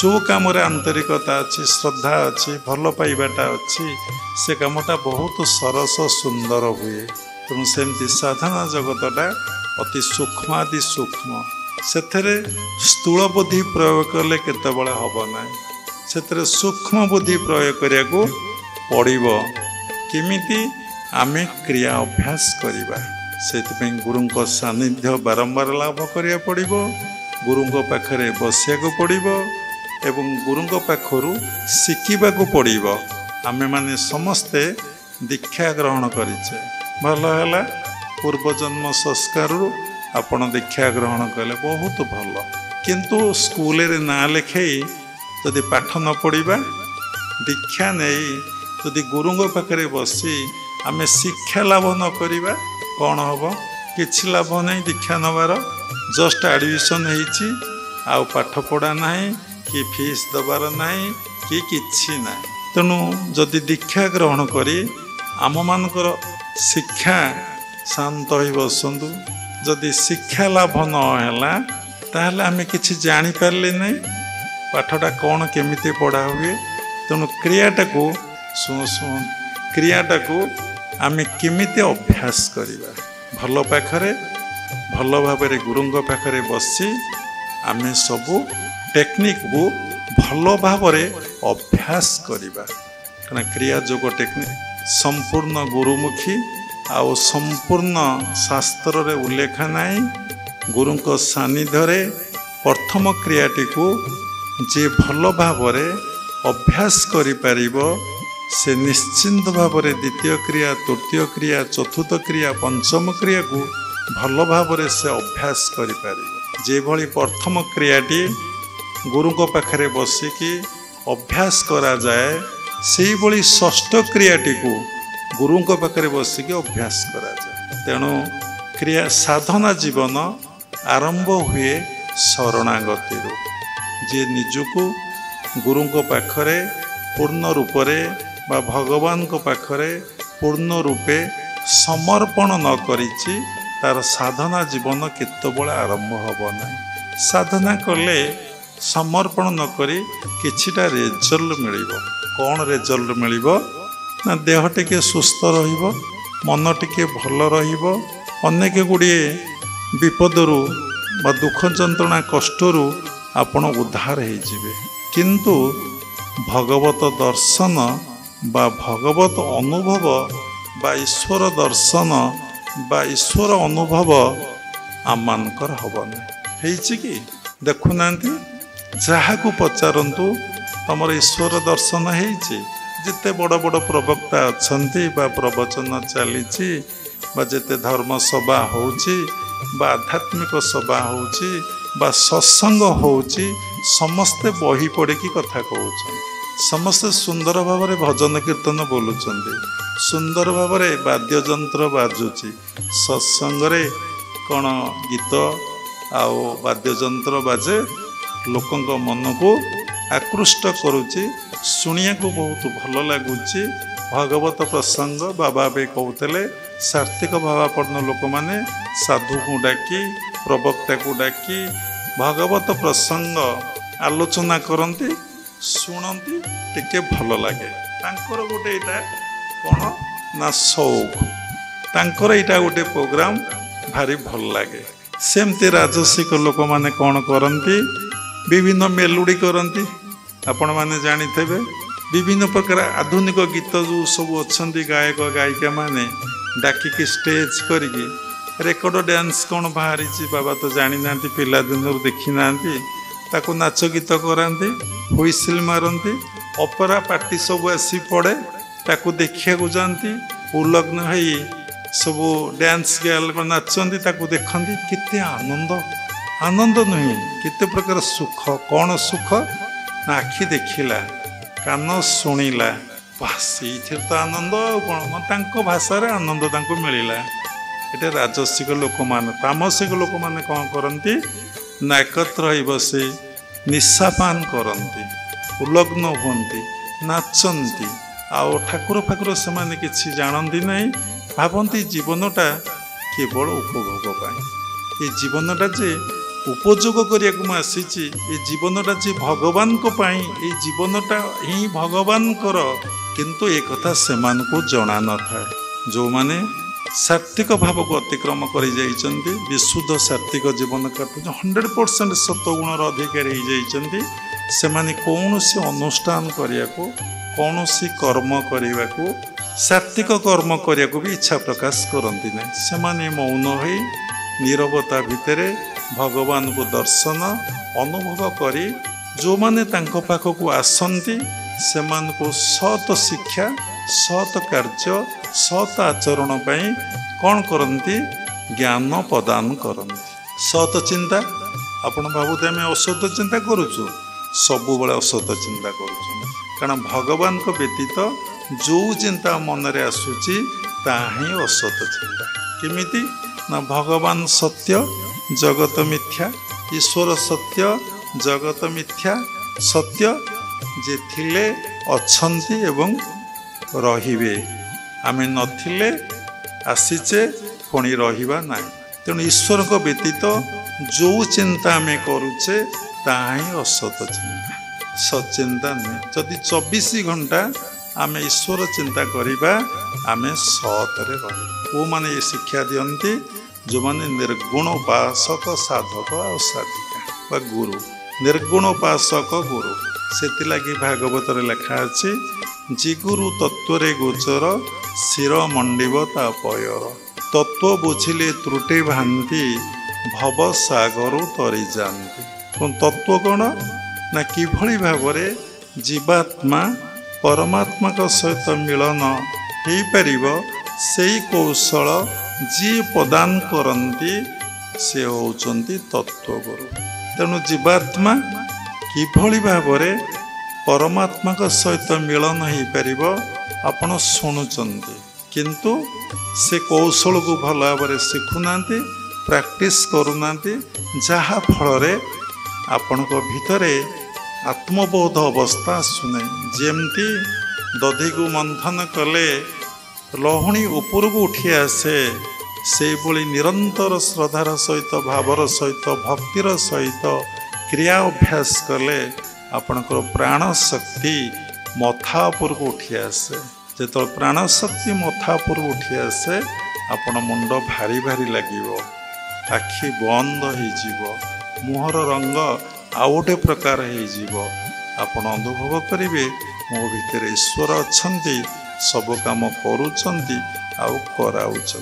सारटा ऊपर को उठी आसो भल भाषा कहले जेपर्यंत आपण भितर जो कुंडलिनी शक्ति अच्छी क्रिया अभ्यास द्वारा सात्विक खाद्य द्वारा ब्रह्मचर्य पालन द्वारा एकांत वास द्वारा जितेबाला आपण अभ्यास कर चलिए आपण भितर प्राण शक्ति मथा उपर को उठी आसो सेतबले आपण भितर देहबोध अवस्था रहिबा नहीं मु मोर भावटा आपण भितर केतबले रहिबे जिते विचार करंतु जिते समीक्षा करंतु जिते आलोचना करंतु जिते पर्यालोचना करंतु देखंतु प्रत्येक समय रे मु मोर भाव आम भितर रहुछि काहेकि ना आम जीवनर जे प्रधान लक्ष्य आत्मदर्शन बा भगवत दर्शन बा भगवत उपलब्धि तेणु आम जीवनटा को आम समस्ते एते सीमित कर देचे एते व्यक्ति केन्द्रिक करि देइछे इति छोट करि देइछे आमे समस्ते से कूर व्यंग ही जाइछे समस्ते गोटे निर्दिष्टता परिधि भितरे आम जीवनटा को बांधी देइछे पुओ झियो स्त्री स्त्रीर स्वामी आउ बंधु बांधव बोले जी बंधु दौची भल कथा कहूची तांकरी भितर आम जीवनटा एत बड़ सृष्टि के आसिले अनेक जन्म तप फले मनुष्य जन्म मही तले तेणु आमे कौन आसीथिले एतिकी काम करी ये संसार रु विदाय नवा पाई भगवान को सृष्टि के आसीथिले जीवश्रेष्ठ मनीष व्यतीत कौन से प्राणी भगवान को दर्शन अनुभव करिवार प्रमाण नहीं कि करिपारिबो नहीं कि एकमात्र भगवान बा परमपिता परम ब्रह्म मनीष को से शक्ति से सामर्थ्य देइछि मन देइछि बुद्धि देइछि विवेक देइछि ज्ञान देइछि समस्तंकर मनटी अछि आ बुद्धि विवेक ज्ञान नहीं कहीं सेमानकर साधना नहीं सेमानकर से सुसंस्कार भितरे संचय ही कौन से प्राणींकर नहीं देखंतु साइंटिफिक आमर ब्रेनटा केते उच्चा रही केते हाई रही आम या कहे सेरिबेरम समस्त स्मरण शक्ति ज्ञान विद्या बुद्धि सबू ये सेरिबेरम रु आसुच देखंतु जा कपाल टिके उच्चा से बहुत टैलेंट बहुत ज्ञानी लोग जा कपाल खालुआ नीचा देखंतु से टैलेंट नुहति एते ब्रेनी नुहति देखंतु पशु मानकर मांकड़ ब्रेनटा केते चटका गोरु ब्रेनटा केते चटका गोटे बिलेई ब्रेनटा केते चटका गोटे हाथीर ब्रेनटा केते चटका सेरिब्रमटा केते शॉर्ट आ केते छोटिया तो मनुष्यर सेरिब्रमटा केते बड़ साइंटिफिक तेणु भगवान भागवत कौन कहले ना मनुष्य देहे दिव्य ज्ञान देखी संतोष भगवान भगवान ये कहते केवल मनुष भितर से दिव्य ज्ञान देखुन आउ कहारी भितर से देखुना तेणु वर्तमान समय रे समस्ते मानसिक शांति मानसिक आनंद कहीं पाऊना देखंतु आपण बापा पाखु पलांतु पिता पाखु पलांतु आपण बापा आपन कम पाठ पढ़ते आपण बापा जेतिकी लैंग्वेज शिखि नथिले आपण अधिका लैंग्वेज शिखिचंती बापा जेतिकी टंका रोजगार करनथिले आपण अधिका टंका रोजगार करचंती आपण बापांकर जेतिकी संपत्ति नथला आपणकर अधिका संपत्ति अछि किंतु बापा जेतिकी मानसिक शांति पाउथले आपण कोन सेतिकी मानसिक शांति पाउचंती सेतिकी मानसिक शांति आपण पाउना बापांक देह जेतिकी सुस्थ थला मेडिकल आदौ जाई नथले आपण कोन सेतिकी सुस्थ अछनी समस्ते मेडिकल जीवा पई बाउन कारण कहउथली कथा रहिला गोटे हला समस्ते पाप कर्म करूचंती समस्ते पॉइजन फूड खाउचंती समस्त ईश्वर ठारू धीरे धीरे धीरे दूरी जाउचंती और समस्ते ये शरीर उपरे रोगटा तो शरीर को होउची मन को तो हो नहीं किंतु मन शरीर सहित से पॉइंट को गले पेनटा फेल करुची मन जदि से पॉइंट रु ऊर्ध्व को पळेबो आपण शरीर रे कोन जंत्रणा होउची आपण केबे जानि परिबे ना गोटे लोक घंटा घंटा बसी ध्यान करुची तार कौनसी पेन नहीं कारण से मन को बॉडी रू विड्रॉ कर देछि प्रत्याहार कर देछि हिमालय रे बहुत संत अछंती आमे देखिछु बरफावृत भितर बसी जोटी टेम्परेचर 0 माइनस अच्छी से बसी टिके थंडा ना ये टिके एसी लगी ये संजय शु शु होती आमरी आगे ये लोक सत्संग शुणुं कहवाटा उचित नुहे देखो कि बॉडीर रेजिस्टेंस पावर आमर कि साधना आम करुचे कहीं आम क्रिया अभ्यास करूना क्रिया अभ्यास कले बॉडीर टेम्परेचर ठीक रहे आम लंग्स सफिशिएंट ऑक्सीजन पाई पारुना जी वायु कोठरी अच्छी से सब वैक्यूम खाली रोचे ବାୟୁକୋଠରୀ ପରିପୂର୍ଣ୍ଣ ହେଇକି ରହୁନି। ଯଦି ଆମେ କ୍ରିୟା ଅଭ୍ୟାସ କରିବା ଆମ ଲଙ୍ଗସ୍ ସଫିସିଏଣ୍ଟ ଅକ୍ସିଜେନ୍ ପାଇବ। ଆମ ବଡ଼ିର ଟେମ୍ପରେଚରକୁ ହାଇପୋଥାଲାମସ୍ ଗ୍ଲାଣ୍ଡ କଣ୍ଟ୍ରୋଲ୍ କରୁଛି। 4ଟା ଗ୍ଲାଣ୍ଡ ବ୍ରେନ୍ ଭେରି ଇମ୍ପୋର୍ଟାଣ୍ଟ। ଗୋଟେ ପିଟ୍ୟୁଟାରୀ ଗ୍ଲାଣ୍ଡ, ଗୋଟେ ପିନିୟଲ ଗ୍ଲାଣ୍ଡ, ଗୋଟେ ଥାଲାମାସ୍ ଗ୍ଲାଣ୍ଡ ଆଉ ଗୋଟେ ହାଇପୋଥାଲାମସ୍ ଗ୍ଲାଣ୍ଡ। କିନ୍ତୁ ପିଟ୍ୟୁଟାରୀକୁ ମାଷ୍ଟର ଗ୍ଲାଣ୍ଡ କୁହାଯାଏ। ଏବେ ପିନିୟରକୁ ମାଷ୍ଟର ଗ୍ଲାଣ୍ଡ ସାଇନ୍ସ କହୁଛି। ସାଇନ୍ସ ଆଜି ଯେଉଁଟା ଠିକ୍ କହିଥିବ କିଛି ଦିନ ପରେ କହିବ ନା ଏଇଟା ଭୁଲ। କାହିଁକି କ'ଣ ପାଇଁକି? ଆଜି ତ କହିଲା ଠିକ୍, ଆଜି କହିଲା ସୋରିଷ ତେଲ ଖାଇଲେ କୋଲେଷ୍ଟ୍ରଲ୍ ବଢ଼ିବ, କାଲି କହିଲା ନା ନା ସନଫ୍ଲାୱାର ରିଫାଇନ୍ ଖାଇଲେ ଆପଣଙ୍କର କୋଲେଷ୍ଟ୍ରଲ୍ ବଢ଼ିବ ନାହିଁ, କୋଲେଷ୍ଟ୍ରଲ୍ ବଢ଼ିବ ନାହିଁ। ପୁଣି କାଲି କହୁଛି ନା ନା ନା ସନଫ୍ଲାୱାର ଖାଇଲେ କୋଲେଷ୍ଟ୍ରଲ୍ ବଢ଼ିବ, ସୋରିଷ ତେଲ ଖାଇଲେ କୋଲେଷ୍ଟ୍ରଲ୍ ବଢ଼ିବ। ଛାଡ଼ନ୍ତୁ, ଆମେ ତ ବିଜ୍ଞାନ ଷ୍ଟୁଡେଣ୍ଟ ପାଠ ପଢ଼ିନୁ, ଯାହା ସାଧନା କରି ଆମମାନଙ୍କର ଅନୁଭବ ହେଇଛି ଆମେ ତାହା କହୁଛୁ। ତେଣୁ କାହିଁକି ନା ଯେପର୍ଯ୍ୟନ୍ତ ଆଜି ତାର ଏକ୍ଜାମ୍ପଲ୍ ଦେଉଛି ସତ ଘଟଣା। ଆଜି ଜଣେ ସାଧକ ସାଧିକା ଯେଉଁଟା ସତ୍ୟ କହୁଛି କିଛି ବର୍ଷ ପରେ ସେ ସାଧକ ସାଧିକା ସେ କଥାକୁ ମିଛ କହେ। ସେ ନିଜେ କହେ। କାହିଁକି କହେ? କ'ଣ ପାଇଁ କହେ? ନା ସେ ସିଦ୍ଧାନ୍ତରେ ପହଞ୍ଚି ନାହିଁ।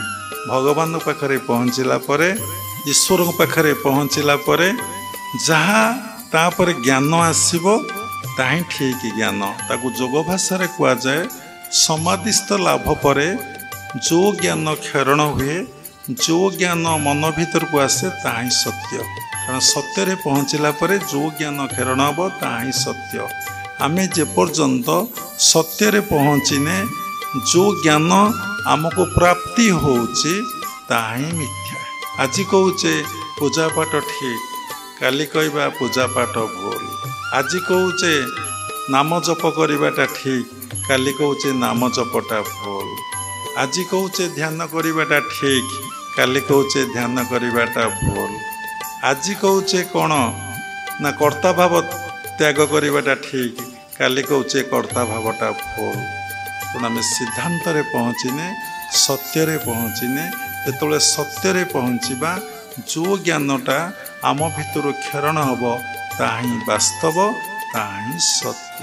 ତେଣୁ ମଣିଷ ସତ୍ୟରେ ନ ପହଞ୍ଚିବା ପର୍ଯ୍ୟନ୍ତ ତା ଭିତରେ ଯେଉଁ ଜ୍ଞାନ ଆସୁଛି ତାହା ହିଁ ମିଥ୍ୟା। ଆଜି ଯେଉଁଟା ଠିକ୍ କହିବ କାଲି ସେଇଟାକୁ ଭୁଲ କହିବ, କାଲି ଯେଉଁଟାକୁ ଭୁଲ କହିଥିବ ଆଜି ତାକୁ ଠିକ୍ କହିବ। ସେଥିଲାଗି କୁହାହେଇଛି ମନ୍ତ୍ର ମୂଳଂ ଗୁରୁର ବାକ୍ୟ। ଗୁରୁ ଯାହା କହିଲେ, ଯିଏ ପ୍ରକୃତ ଗୁରୁ ସେ ସତ୍ୟରେ ପହଞ୍ଚିଲା ପରେ ସେ ସତ୍ୟଟାକୁ ହିଁ ପ୍ରଚାର କରନ୍ତି। ତେଣୁ ସତ୍ କାର୍ଯ୍ୟରୁ ବା ସତ୍ ଚିନ୍ତାରୁ ଏତେ କଥା କ୍ଷରଣ ହେଲାଣି।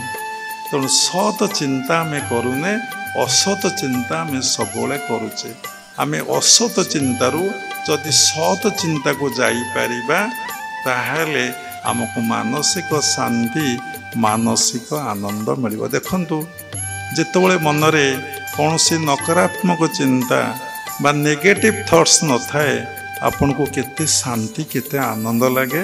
ଯେତେବେଳେ ମନରେ ନକାରାତ୍ମକ ଚିନ୍ତା ଆସେ, ନେଗେଟିଭ୍ ଆସେ, ଆପଣଙ୍କୁ କେତେ ଦୁଃଖ, କେତେ ଯନ୍ତ୍ରଣା, କେତେ କଷ୍ଟ ମିଳେ। ସମସ୍ତଙ୍କର ଅନୁଭବ ଅଛି, ସମସ୍ତଙ୍କର ଅନୁଭବ ଅଛି। ଖରାପ ଚିନ୍ତାରେ କେମିତି ଦେହଟା ହେଇଯାଏ, ଆପଣ ଯାହା ଭାବନ୍ତି ଏଣ୍ଟାର ବଡ଼ିରେ ତାର ପ୍ରତିକ୍ରିୟା ହିଁ ହୁଏ, ତା କ୍ରିୟା ହିଁ ହୁଏ। ତେଣୁ ଆମେ କିଭଳି ଭାବରେ ଅସତ ଚିନ୍ତାରୁ ସତ ଚିନ୍ତାକୁ ଯିବା ତାହା ହେଉଛି ମୁଖ୍ୟ। ତେଣୁ ଯଦି ଆମେ ସବୁବେଳେ ଗୁରୁ ଉପଦେଶ ଅନୁଯାୟୀ ସାଧନା କରିବା, ସାଧନାରେ ରହିବା, ତେଣୁ ଅଟୋମେଟିକ୍ ଆମ ଭିତରେ ଅସତ ଚିନ୍ତା ପଳେଇଯିବ। ଅନ୍ଧକାର ଅନ୍ଧକାର ଚିତ୍କାର କଲେ କେବେ ଅନ୍ଧକାର ଯାଏ ନାହିଁ। ଆଲୋକ ଆଣିବା ପାଇଁ ଚେଷ୍ଟା କଲେ ଆଲୋକ ଆଣିଲେ କୁଆଡ଼େ ଅନ୍ଧକାର ଯାଏ ତାକୁ ଖୋଜିଲେ ମଧ୍ୟ ମିଳେ ନାହିଁ। କହିବାର ଅର୍ଥ ମନ ଭିତରେ ଯେଉଁ ନେଗେଟିଭ୍ ଥଟ୍ସ ଆସୁଛି, ନକାରାତ୍ମକ ଚିନ୍ତା ଆସୁଛି, ଯଦି ଆମେ ସେଇ ବିଷୟରେ ବାରମ୍ବାର ଭାବିବା ଆମେ ପାଗଳ ହେଇଯିବା, ଆମେ ଅସ୍ଥିର ହୋଇପଡ଼ିବା, ଆମେ ବିବ୍ରତ ହୋଇପଡ଼ିବା। ଇନବାଲାନ୍ସ ମାଇଣ୍ଡ ହେଇ लास्ट को बहु लोग सुइसाइड कर दियंती, आत्महत्या कर दियंती। जदि आपण सब बड़े पॉजिटिव थॉट्स रहिबे, नाम जप हो, ध्यान हो, सत्संग हो, स्वाध्याय हो, जदि आश्रय नेबे देखिबे ऑटोमेटिक ये जो सब चिंता आम मन भीतर थिला ता कुआड़े जे अपसरी जाउची, कुआड़े जे चली जाउची। किंतु जदि से चिंता विषय आपण भाविबे से चिंता को आपण केबे दूरेई परिबे नै। तेणु सबुबले आमे केमती साधनारे मन को रखिबा। आज जने दीक्षित लोक भुवनेश्वर आश्रम को जाइतले, कहले बाबा गोटे नुआ संदेश नुआ कथा पदे कहतु जहाँ को नहीं मनुष्य बंचब आ शांति आनंद पाइब। हम कहले तो बाबा अनेक कथा कहते, आपन कोटा को ग्रहण करिसेंती, कोटा को ग्रहण करिना। कहले आपनकर गोटे कथा सब भल लगे, हे भगवान तुम्हें ही सबकि तुम्हें ही कर्ता, सबू करुच आ कराउच। एतिकी भाविदेले मन रे बहु आनंद बहुत शांति आसे। यथेष्ट आउ कौन कहतु आम चिंता कलु कौन कहबो। जेतबले आपनकर जे कोनसी प्रॉब्लम आपण सॉल्व करिया को चाहुचंती, देखंतु गोटे कथा आपण भाबुचंती किंतु मने पडु नै।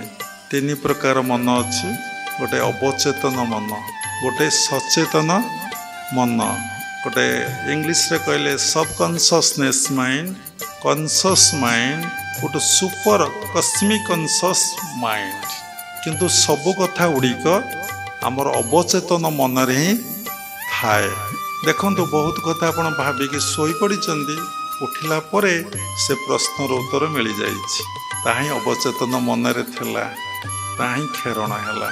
तेणु आपण तो आखि बंद कर दे आज्ञा चक्र रे दृष्टि की स्थिर करिनेबे, देखिबे से प्रश्नर उत्तर खेरण हब। से लगी दुई भ्रूर मध्यस्थल रे जो ग्लैंड अच्छी पिट्यूटरी ग्लैंड, ताको मास्टर ग्लैंड बोली आगे कहउतला, सेठी मन को स्थिर कले आपण समस्त उत्तर दे पारिबे प्रश्नर। आमे टिके आखि बंद करी से जगह मन को स्थिर कलु।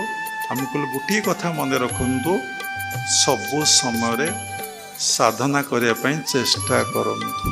Each time you will meditate. गोटे टेक्निक, ओनली वन टेक्निक, आपण सबले साधना करने पई चेष्टा करंतु। आ सबु कथा को आपण भूली जानतु, कौन सी कथा को आपण मन रखंतु ना। कौन साधना करिवे ना, गुरुदेव जो उपदेश देइचंती से उपदेश पालन करिया पई सर्वदा चेष्टा करंतु। आउ किछि नाही, जो उपदेश देले से उपदेश को पालन करंतु।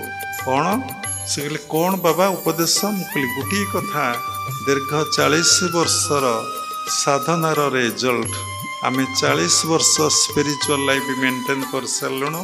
सेथरे आमे जेतिकी पाइलु निर्जास कथा बा जिस्ट बा सार कथाटा होची भगवान को भल पाओ। कहीं से विषय अनेक थर कहुई, भगवान को भल पाओ, जहाँ को भल पाओ देखिब सिटी दिने विशृंखला घटिव। समस्ते देले भल पान, किंतु भगवान दियंती नहीं। भूल कहली, भगवान किछि नियंती नहीं, भगवान खाली दियंती। आपण जहाँ को देबे से आपण को भल पाइबो, जार उपकार करिवे से आपण को भल पाइबो। जो दिन उपकार न करिवे, जो दिन आपण न देबे से आपण को भल पाइबो ना। ईश्वर चंद्र विद्यासागर समस्तंकर उपकार करथिले। कलिकतार लोक से दिने तांको जने लोक बहुत गाली दौथिले। से कहले, हे विद्यासागर आपण को से लोक जनक बहुत गाली दौछि। विद्यासागर कहले, हाँ मु तो कार अपकार करी नहीं, तार किछि उपकार करी नहीं बोली से मते गाली दौछि। थरे प्रशांति रे साईबा को डेभोटी माने कहले, साईबांकर के डिसाइपल नथिले, से कहा को जीवन रे दीक्षा देई नांती, समस्त को उपदेश देइचंती। उपदेश मानिला परे लोक जदि उपयुक्त हुए ताको दीक्षा दबाटा उचित। एबे किंतु साथी साथी दीक्षा दिया जाउची, आश्रम पाई लोक संग्रह पाई कौन पाई ना जी दीक्षा नब से शिष्य होगला जी दीक्षा नब गुरु शिष्य बोली तापर अधिकार सब्यस्त करेंगे एवं दीक्षा नेला परे कौन हम ना पैसा दब टंका दब पैसा नुहे टंका पैसा जुग ना फोन पे करिवो जेमती आमर शशिकला माँ नारायण अकाउंट को पैसा छाड़ुंट आउ कौन करिवो ना गुरु तापर कहे अरे अमक अमक काम हम आश्रम पैसा बटेबू लोक संख्या वृद्धि पाइब प्रचार हम किंतु आग हूँ उपदेश उपदेश को जड़े शिष्य जदि पालन फुल कहली जड़े व्यक्ति जदि पालन कर पारिला सी जदि रिक्वेस्ट कर दीक्षा दबाटा उचित तेणु कथा कौटे रहा ना तापरे साईबाबा विरुद्ध में जड़े गपुले साईबाबा कहले आपण विरुद्ध से गपुंट सत्य साई से सुंदर कथा कहले मोर जन्म समस्ते आनंद पातु आनंदर अधिकारी हूँ जदि से मो विरुद्ध रे कही आनंद पाउची ताही बहुत भल जदि निंदा करी आनंद पाउची बहुत भल जदि प्रशंसा करी आनंद पाउची बहुत भल जदि निंदा प्रशंसा न करी मते देखिकी आनंद पाउची बहुत भल तो मोर तो जन्म समस्ते आनंद पाइबा असुविधाटा कौन है देखंतु आत्मबोध अवस्था को गले आपण भितर कौन सी प्रतिक्रिया हम ना कहीं प्रतिक्रिया हम ना ना जितेबले आपण भितर कर्ता भाव अच्छी आपण भितर क्रिया और प्रतिक्रिया होतेबले कर्ता भाव ना ईश्वर सबू कर्ता सबू करुचंती कराउचंती जदि यही भावटा आपण भितर यही टेक्निकटा जदि सत्संग शुणिकी जीवन में आपण अप्लाय करती आपण आनंद अपार आनंद पाइबे यही भाव आपण एते दूर विभोर होइजिबे जे आपण प्रत्येकटी मुहूर्त रे भगवान को दर्शन करें आ अनुभव करें गोटे सुंदर कथा सत कथा लाहिड़ी बाबांकर 2 जन शिष्य आट ए टाइम दीक्षा नेले किछि वर्ष परे जने शिष्य लाहिड़ी बाबा को आसी कहले गुरुदेव आमको टिके द्वितीय क्रिया दियंतु क्रिया जोग परंपरा रे 6टी क्रिया रही गोटे क्रियार उत्तीर्ण हेले गुरु शिष्य को डाकी द्वितीय क्रिया दियंतु किंतु वर्तमान समय केते शिष्यंकर निशा आमे क्रिया गुड़िक सब शिखिजु एवं शिखिकी केतक शिष्य भावती आमे आपको व्यवसाय परिणत करूँ कारण आजिकल तो विभिन्न प्रकार वेबसाइट भल मंद से सब खोली देकी निजर क्वालिफिकेशन लेखिकी भल इंग्लिश हिंदी रे कथा कही पारिले आउ प्रश्नर उत्तर दे पारे शास्त्र ज्ञान हो पड़े आमे समस्त क्रिया जानिचु बोली उपस्थापना कले आमे बाबाजी महाराजंकर डायरेक्ट डिसाइपल बोली घोषणा कले बहुत लोक बहुत पागल अच्छा धर्म जगत रे गुरुदेव कही ये भौतिक जगतर पागल औषध अच्छी से माने बहुत भल किंतु आध्यात्मिक जगतर जो पागल अच्छा औषध से माने गोटे गुरु पाखु जाई आउ गोटे गुरु पाखक आउ गोटे गुरु पाखक आउ गोटे गुरु पाखक आउ गोटे गुरु पाखक आउ गोटे गुरु पाखक अनेक गुरु पाखक जाती जीवाटा किसी भूल नुहे मधुलब्धा जथा भृंगु पुष्प पुष्पांतर वर्जित ज्ञान लब्धा तथा शिष्य गुरु गुर्बांतर वर्जित बुझीपारे महुमाछी गोटे फूल बसे महू सरीगले आउ गोटे फूल को जाए एवं से फूल महू सरिले आउ गोटे फूल को जाए ज्ञान लब्धा तथा शिष्य गुरु गुर्बांतर वर्जित से भली शिष्य गोटे गुरु ठार ज्ञान सरिले आउ गोटे गुरु पाखक जाती गले किसी असुविधा नहीं किंतु आमको थरे दीक्षा नवा पूर्वर जानिया पड़ो सत्संगर आश्रय नवा पड़ो साधुसंगर आश्रय नवा पड़ो शास्त्र अध्ययन करिया पड़ो प्रकृत गुरु पदवाच्य किए काहाठार आम दीक्षा नवा एमती गोटे गुरु पाखक आम जा एमती गोटे दुकान को जा जोटी सबू मिलुथब ଆରେ ଗଲେ ସବୁ ମିଳୁଥିବ। ସେମିତି ଗୁରୁ ପାଖକୁ ଗଲେ ଏତେ ବଡ଼ ମଧୁ ଭଣ୍ଡାର ପାଖକୁ ଆମେ ଯିବା ଯେ ଯେତେ ମହୁ ପିଇଲେ ମଧ୍ୟ ଆଉ ସେ ପୁଷ୍ପରୁ ମଧୁ ସରିବ ନାହିଁ। ତେଣୁ ଆଉ କେଉଁଠି ଯିବାକୁ ପଡ଼ିବ ନାହିଁ।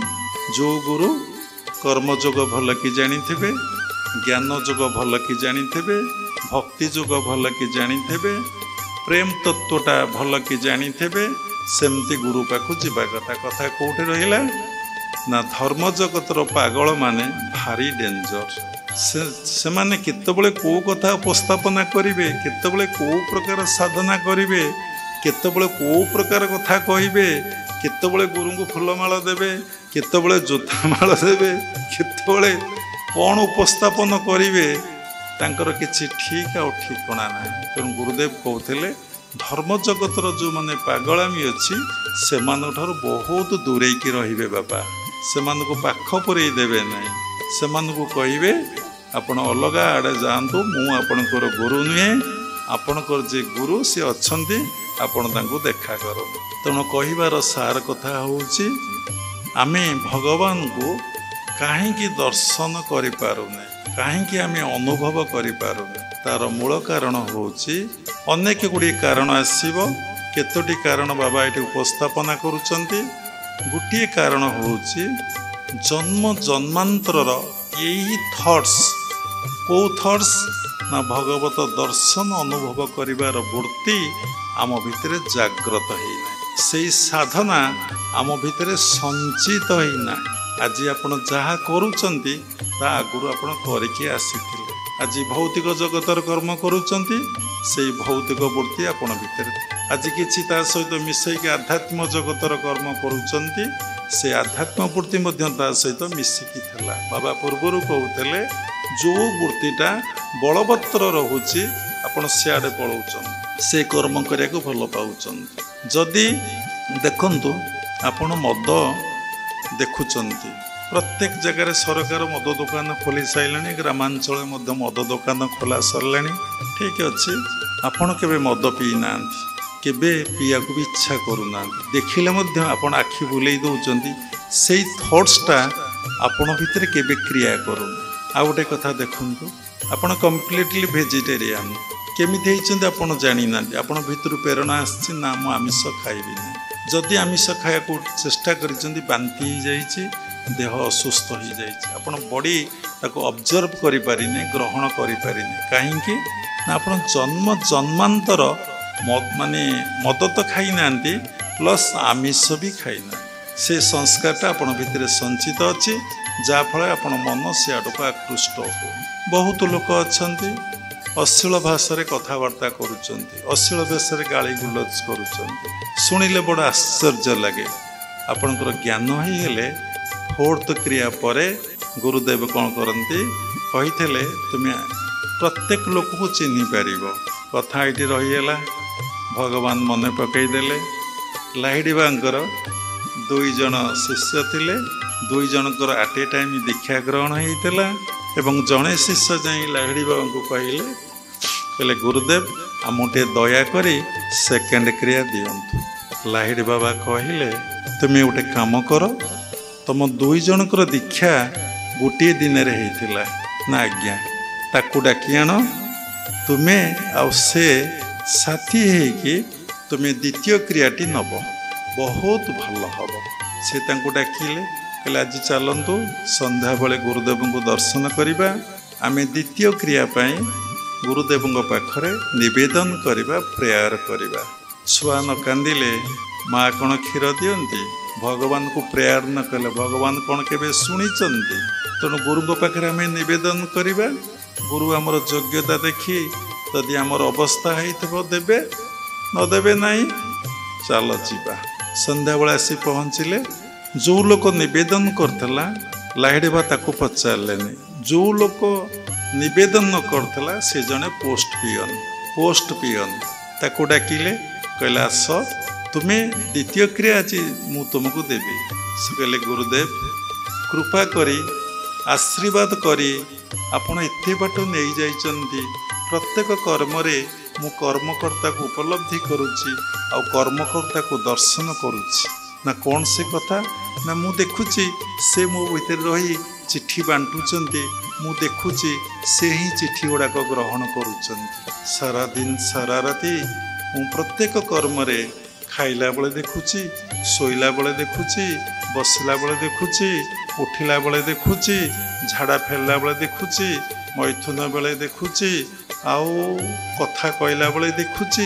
ଏକମାତ୍ର ଜଣେ କର୍ତ୍ତା ସବୁ କରୁଛନ୍ତି, କରାଉଛନ୍ତି, ଆଉ କେହି କିଛି କରୁନାହାନ୍ତି। ଗୁରୁଦେବ ଆଶୀର୍ବାଦ କରନ୍ତୁ। ଆଠୁ ଆଉ ବଡ଼ କଥା କ'ଣ ଅଛି? ମୋର ଦ୍ୱିତୀୟ କ୍ରିୟାର କୌଣସି ଆବଶ୍ୟକତା ନାହିଁ। ତେଣୁ ମୋତେ ଆଶୀର୍ବାଦ କରନ୍ତୁ, ମୋତେ କୃପା କରନ୍ତୁ। ଏହି ଭାବରେ ମୋ ଜୀବନଟା ସରିଯାଉ। ଲାଇଡ଼ବା କହିଲେ ଠିକ୍ ଅଛି ବାପା, ତୁମେ ଦ୍ୱିତୀୟ କ୍ରିୟା ନେବ? ସେ କହିଲେ ପ୍ରଭୁ, ମୋର ଏଇ ଅବସ୍ଥା ହେଇନାହିଁ, ମୁଁ ଦ୍ୱିତୀୟ କ୍ରିୟା ନେବା ପାଇଁ ଯୋଗ୍ୟତା ମୋର ନାହିଁ।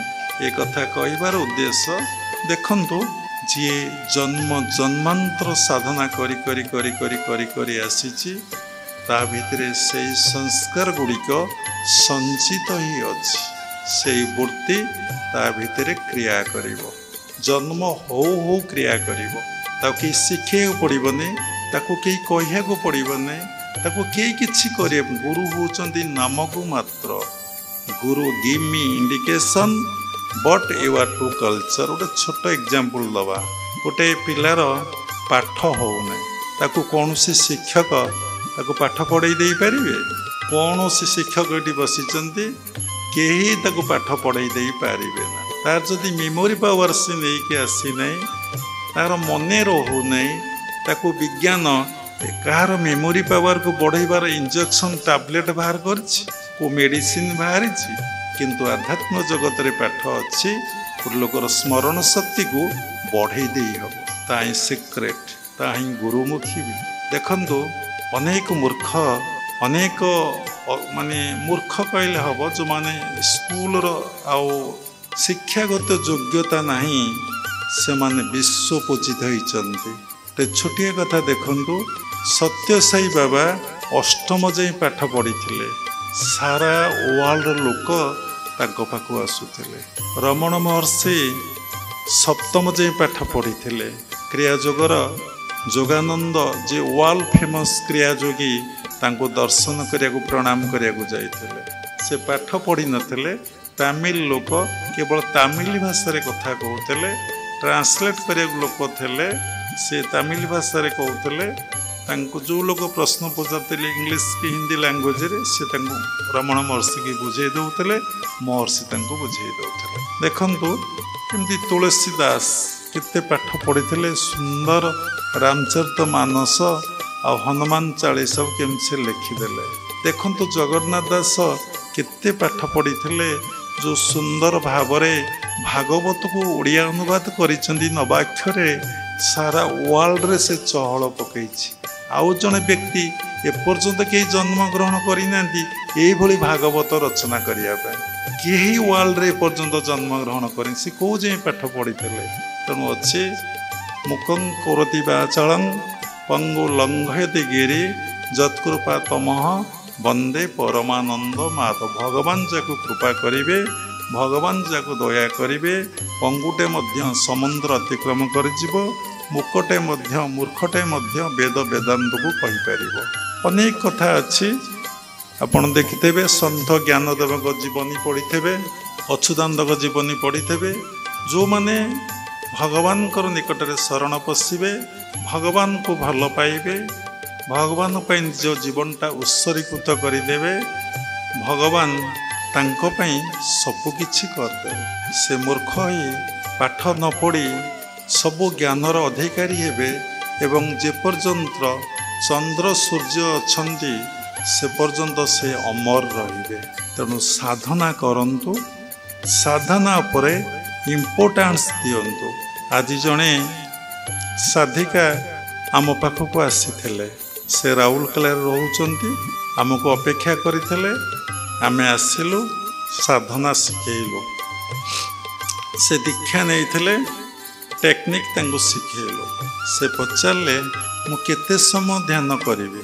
ସମସ୍ତେ ଧ୍ୟାନ କରିବାକୁ କୁହନ୍ତି, आमे किंतु समस्त को कहू केते समय आमे क्रिया अभ्यास करी ध्यान करा जाएनी ध्यान स्पोंटानियस हुए मनर शून्य अवस्था को ध्यान कहते निर्विषय मन को ध्यान कहते सलीन मानस को ध्यान कहते तेणु छोटिया कथाटे कहले मनर शून्य अवस्था को नो थॉट्स आपण भीतर कौन चिंता नहीं the mind will become completely vacuum thoughtlessness stage जेत आपण भीतर है सेटा ही ध्यान तेणु गोटे भल भाषा कहले सचेतन निद्रा शोइबाटा एक प्रकार ध्यान अचेतन निद्रा शोइले उठिले केते फ्रेश केते भल लगे जिते निद आसब से मैथुन कथा मन पड़ो नहीं खाद्य कथा मन पड़ो नहीं टंका पैसा कथा मन पड़ो नहीं केते बैंक बैलेंस अच्छी मन पड़ो नहीं कुआड़े जीवी मन पड़ो नहीं मु कोटी शोची कौन करी मन पड़ो नहीं मो पाखे किए अच्छा भी मन पड़ो नहीं तेणु शोबार केते आनंद अच्छी राति अनेक है चलतु शोवा खाइबा शोवा छाड़ू से जदि सचेतन निद्रा आपण भितर आसला ताहले आपण केते जे आनंद पाइबे आनंद तो पाइबे फेरिला परे केते जे बॉडी आपणकर एनर्जी पाइजिवो आपण भितर वीकनेस गोटे रहिबो नाही कि आपण सोई नांती बोली किछि आपण भितर भावना रहिबो ना तेणु पचारे मु केते समय ध्यान करिवि आमे कहिलो प्रत्येकटी समय आपण ध्यान करिया पई चेष्टा करंतु each time you will meditate ना सब बेले ध्यान बोले आज्ञा सब बेले क्रिया अभ्यास करंतु ध्यान नहीं क्रिया अभ्यास करू करू भगवान केतबेले कृपा करिवे ध्यान हो तेणु आपण क्रिया अभ्यास करंतु ना प्रत्येकटी समय बोले प्रत्येकटी समय केमिति हबो ना practice practice practice practice makes man perfect आपण सबुले चेष्टा करंतु मु केमती साधना रे रही ना कौन साधना केतबेले भगवान का नाम मुखरे नियंतु जो माने भगवान का नाम भल लगुच क्या कृष्ण नाम भल लगुच क्या राम नाम भल लगुच क्या जगन्नाथ नाम भल लगुच नियंतु क्या हरे कृष्ण भल लगुच नियंतु क्या निताई गुरु भल लगुच नियंतु क्या श्रीकृष्ण चैतन्य भल लगुच नियंतु क्या जय गुरु भल लगुच नियंतु किंतु कौनटा नवा श्रेष्ठ से कथा ही गुरु कहे गोटे मेडिसिन स्टोर रे अनेक मेडिसिन अच्छी सबु रोग स्वतंत्र औषध तेणु आपण कौन चाहूँगी कौ रोग आपन को कौ मेडिसिन चाहूँगी ताही तत्व गुरु कहीदेवे नियंतु सबुथ किछि किछि उपकार अच्छी तेणु केतबेले आमे जो साधना करूचे कि ध्यान करूचे कि क्रिया अभ्यास करूचे कि पाठ पढ़ुचे कि चाकरी करूचे कि कथा शुणुचे कार उपकार करूचे कार अपकार करूचे जहाँ किछि कर्म करूचे आम भितर श्वास प्रश्वास थिबारु जदि आम भितर श्वास प्रश्वास नहीं आम कौन कर्म करिपारिबा नहीं जेतले श्वास प्रश्वास नहीं आपण मूर्त आपण हार्ट बीट नहीं नाड़ीर गति नहीं आपण मूर्त आपण जीवंत नुहंती आपण मढ़ा बा मुर्दार छुईदेले छुआ लगी साथी साथी घर द्वार परिवेश सब परिष्कार परिच्छन्न करा पड़ो कहले बहुत समय लगे तेणु से श्वास प्रश्वास मन को रखु जोग means control of the breath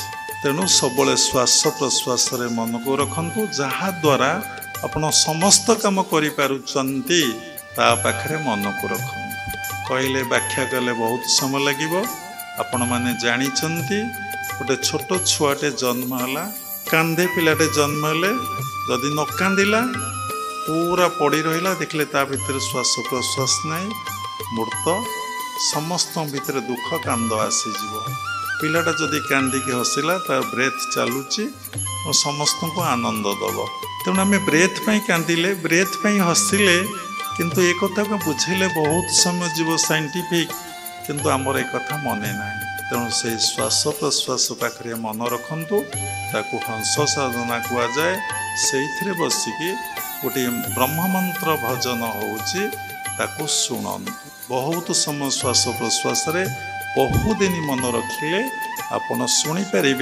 से ब्रह्म भजनटी कौन से ब्रह्म भजन तापरे कुआला ए कथा समस्त कुआची समस्ते जानिबा दरकार तापरे आज्ञा चक्र रे मन रखंतु जोठी आत्मार स्थिति जीवात्मार स्थिति जोठी समस्त निर्देश आसुची सबुबले मन को सेठी रखिया पई चेष्टा करंतु प्रेमिक भकत त्रिकुटे देखे नयन पुराई मन भूल ना हो चाहो त्रिकुट संधि की त्रिकुट संधि रे निराकार बीजे लय लगाओ तहिंकी मन को सबले दुई भ्रूर मध्यस्थल रखंतु always keep your attention on आज्ञा चक्र सबले सेठी मन को रख बसंतु नॉर्मल ब्रेथ आखि शांत भाव बंद करंतु प्रैक्टिस खेचरी मुद्रा ऑलवेज सबुबले मन को सेठी रखंतु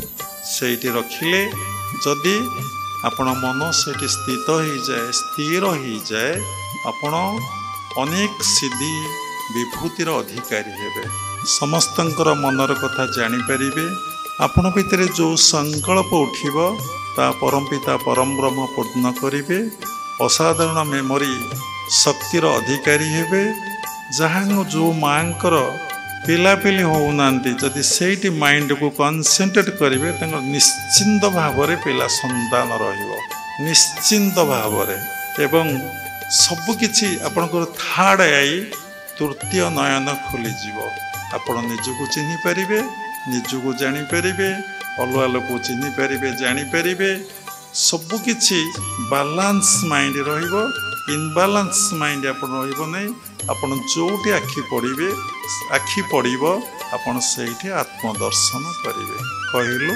देखंतु तापरे उच्चतर साधना अछि आपण मन को ब्रह्मरंध्र रे रखंतु ब्रह्मरंध्र को जगह जो बाटे ब्रह्म प्रवेश करचे शरीर भीतर को आपण देखिबे छोट पिलार दुकुदुकी स्थान जोटी स्पंदन होउचे अत्र तिष्ठ दशांगुलम इति ब्रह्मस्थानम आज्ञा चक्र मापिदेले 4 4 8 10 पड़गला से जगह मन को रखंतु जार मन आज्ञा स्थित होइतबो ऑटोमेटिक तार मन सहस्रा को पळैबो जार मन आज्ञा स्थित होई नै तार मन केबे सहस्रा को जाई परिबो जदि आपनकर जाउची ताहले मन को सैठी रखंतु तापरे आहुरी उच्च कोटीर साधना अछि जदि सिटी मन आपनक रही गला ताहले आपण सहस्रा को जान सबुर शेष मन सिटी लय हो जाए मन परमात्मा परम ब्रह्म को दर्शन करे से जोठू आसीला सेठी की पलाए तुम एतिकी साधना करि परिबे जन्म रे आग गोटे छोटिया कथा आपण सात्विक जीवन टिके काटंतु सरल जीवन टिके काटंतु निष्कपट जीवन टिके काटंतु भगवान को टिके भल पांतु भगवान पाखे निजको समर्पण करंतु बाबा कहले तांगर लाइफ भितर भगवान को भल पाओ भगवान निकट निजको समर्पण कर हे भगवान तुम्हें कर्ता मु कर्ता नुहे शास्त्र गीतार लेखा अछि द्वादश अध्याय भक्ति जोगरे पूजा पाठ ठारू जप श्रेष्ठ जप ठारू ध्यान होउची श्रेष्ठ ध्यान ठारू कर्ता भाव त्याग करिबाटा होउची सर्वश्रेष्ठ भगवान कौन सी जगार कर्म त्याग करिया को कहि नांती कर्ता भाव त्याग करिया को कहिसंती प्रत्येक कर्म रे मु मोर भावटी नथबो जेमती पोस्ट पियनटी देखुतिला सबु काम से करूचंती कराउचंती ये गोटे जंत्र बा सुओ मुहरे गोटे पतर से देखुचंती चिट्ठी से बांटुचंती चिट्ठी से नौचन प्रत्येक कर्म रे से कर्मकर्ता को उपलब्धि आउ दर्शन आउ अनुभव कर तेणु साधना करंतु तेणु गोटे क्रिया रे सब किछि आपन को प्राप्ति हबो ताले अनेक क्रिया काहेकि करागला ठीक अछि प्रत्येक क्रिया ठारू प्रत्येक क्रिया आहुरी सूक्ष्म आदि सूक्ष्म जेमती स्थूल ठारू सूक्ष्म टा आहुरी पावरफुल सूक्ष्म ठारू कारणटा जेमती आहुरी पावरफुल कारण ठारू महाकारण जेमती आहुरी पावरफुल से भली पृथ्वी ठारू जल आउ टिके सूक्ष्म जल ठारू अग्नि आउ टिके सूक्ष्म, अग्नि ठारू वायु आउ टिके सूक्ष्म, वायु ठारू आकाश आउ टिके सूक्ष्म, आकाश ठारू शून्य आउ टिके सूक्ष्म, शून्य ठारू महाशून्य ताकू आ कही हेबनी, किछि कही हेबनी।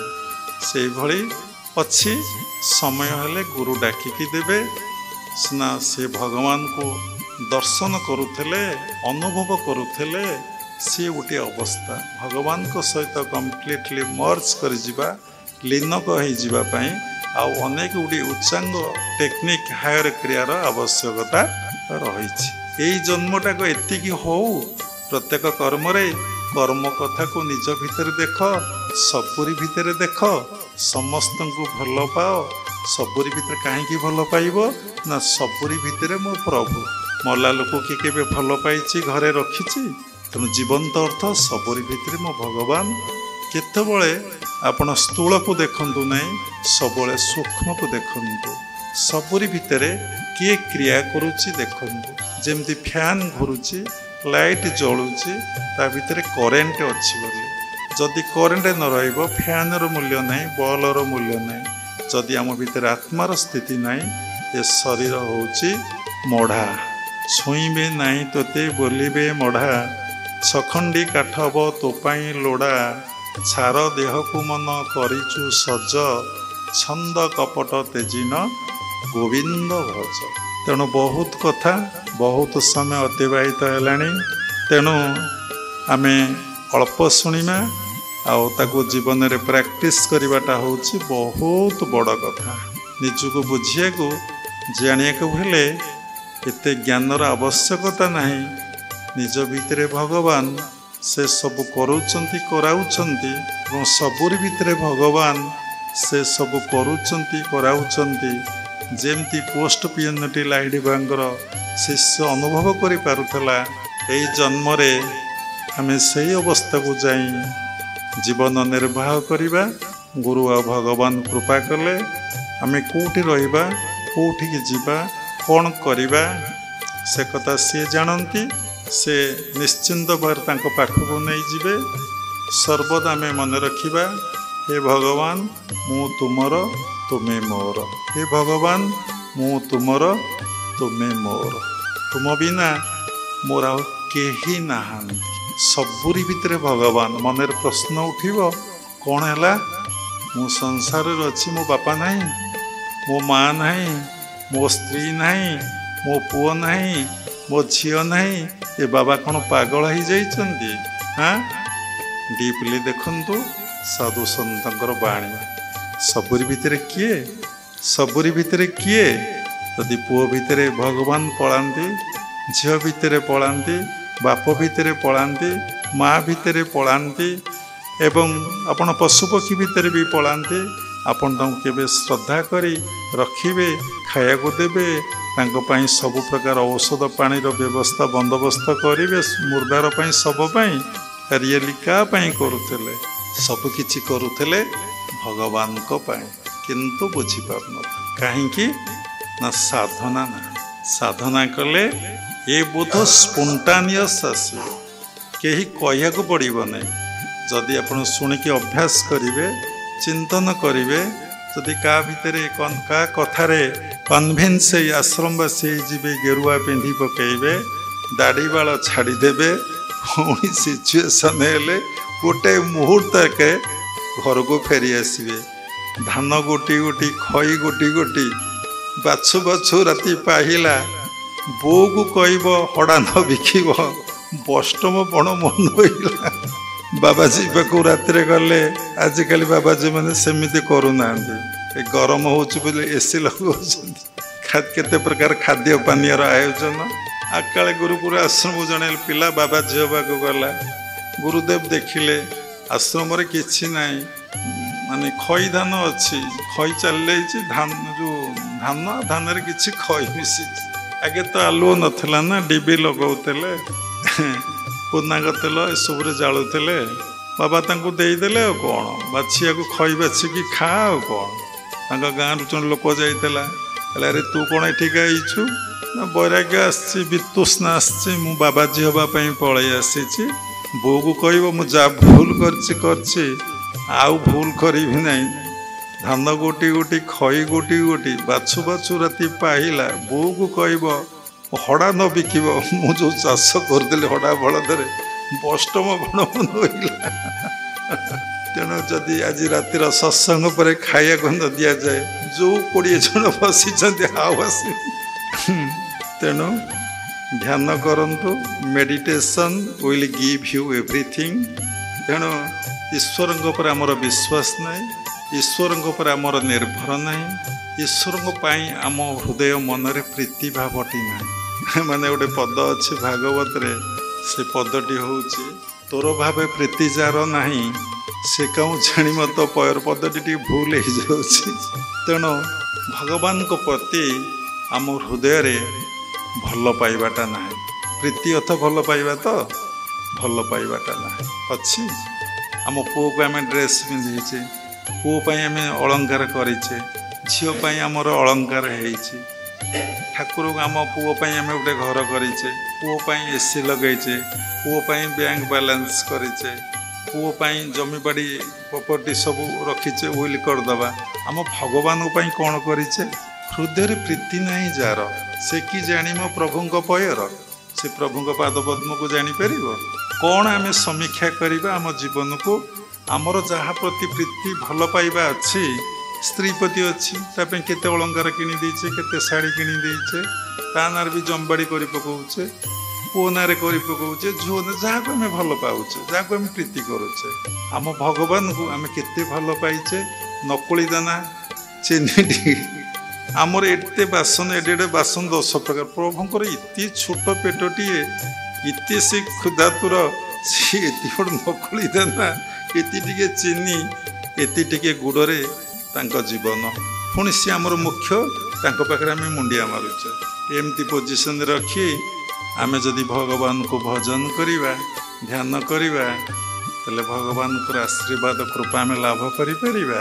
जार जेमंत भाव देखी नाबमु दिए सड़की जी जेमती तांको भावे जेमती चिंता करे जेमती रखे जेमती पूजा उपासना करे भगवान ताठारो सत्व गुण रे ताको रखि थांती। भकत जने बस मुहि तार रक्षणे मोर दे ताको भगवान सबु बेले रक्षा कर सबु समय रे मोर भकत मोर मित से करे जगत पवित्र। भकत मो पिता माता भकत मो बंधु भगवान पिता माता किए ना तार भक्त तेणु भक्त किए जी सबु समय रे भगवान को निज भितर दर्शन करे और सर्वभूत रे जे दर्शन करे जे सबु समय रे स्मरण करे निज को पूर्ण मात्रा रे समर्पण कर दे थाए आ सबुरी भितर देखे ता जीवन मन प्राण सबुकिछि भगवान पर समर्पण कर दिए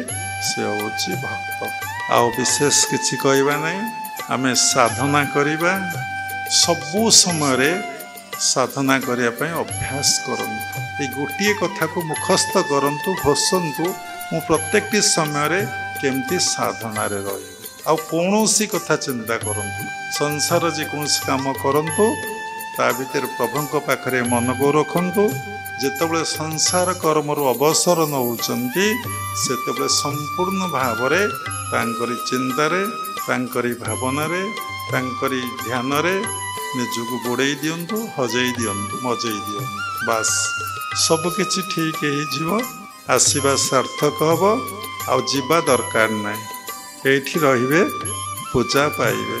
शेषरे क्रियायोग परंपरार समस्त गुरु मानक मु प्रणाम करुछि विश्वर प्रत्येक संप्रदायर गुरु मानक मु प्रणाम करुछि उपस्थित भगवत स्वरूपगण सबरी भितरे जगन्नाथ को उपलब्धि करी मु प्रणाम करुछि। हरि ओम तत्सत्।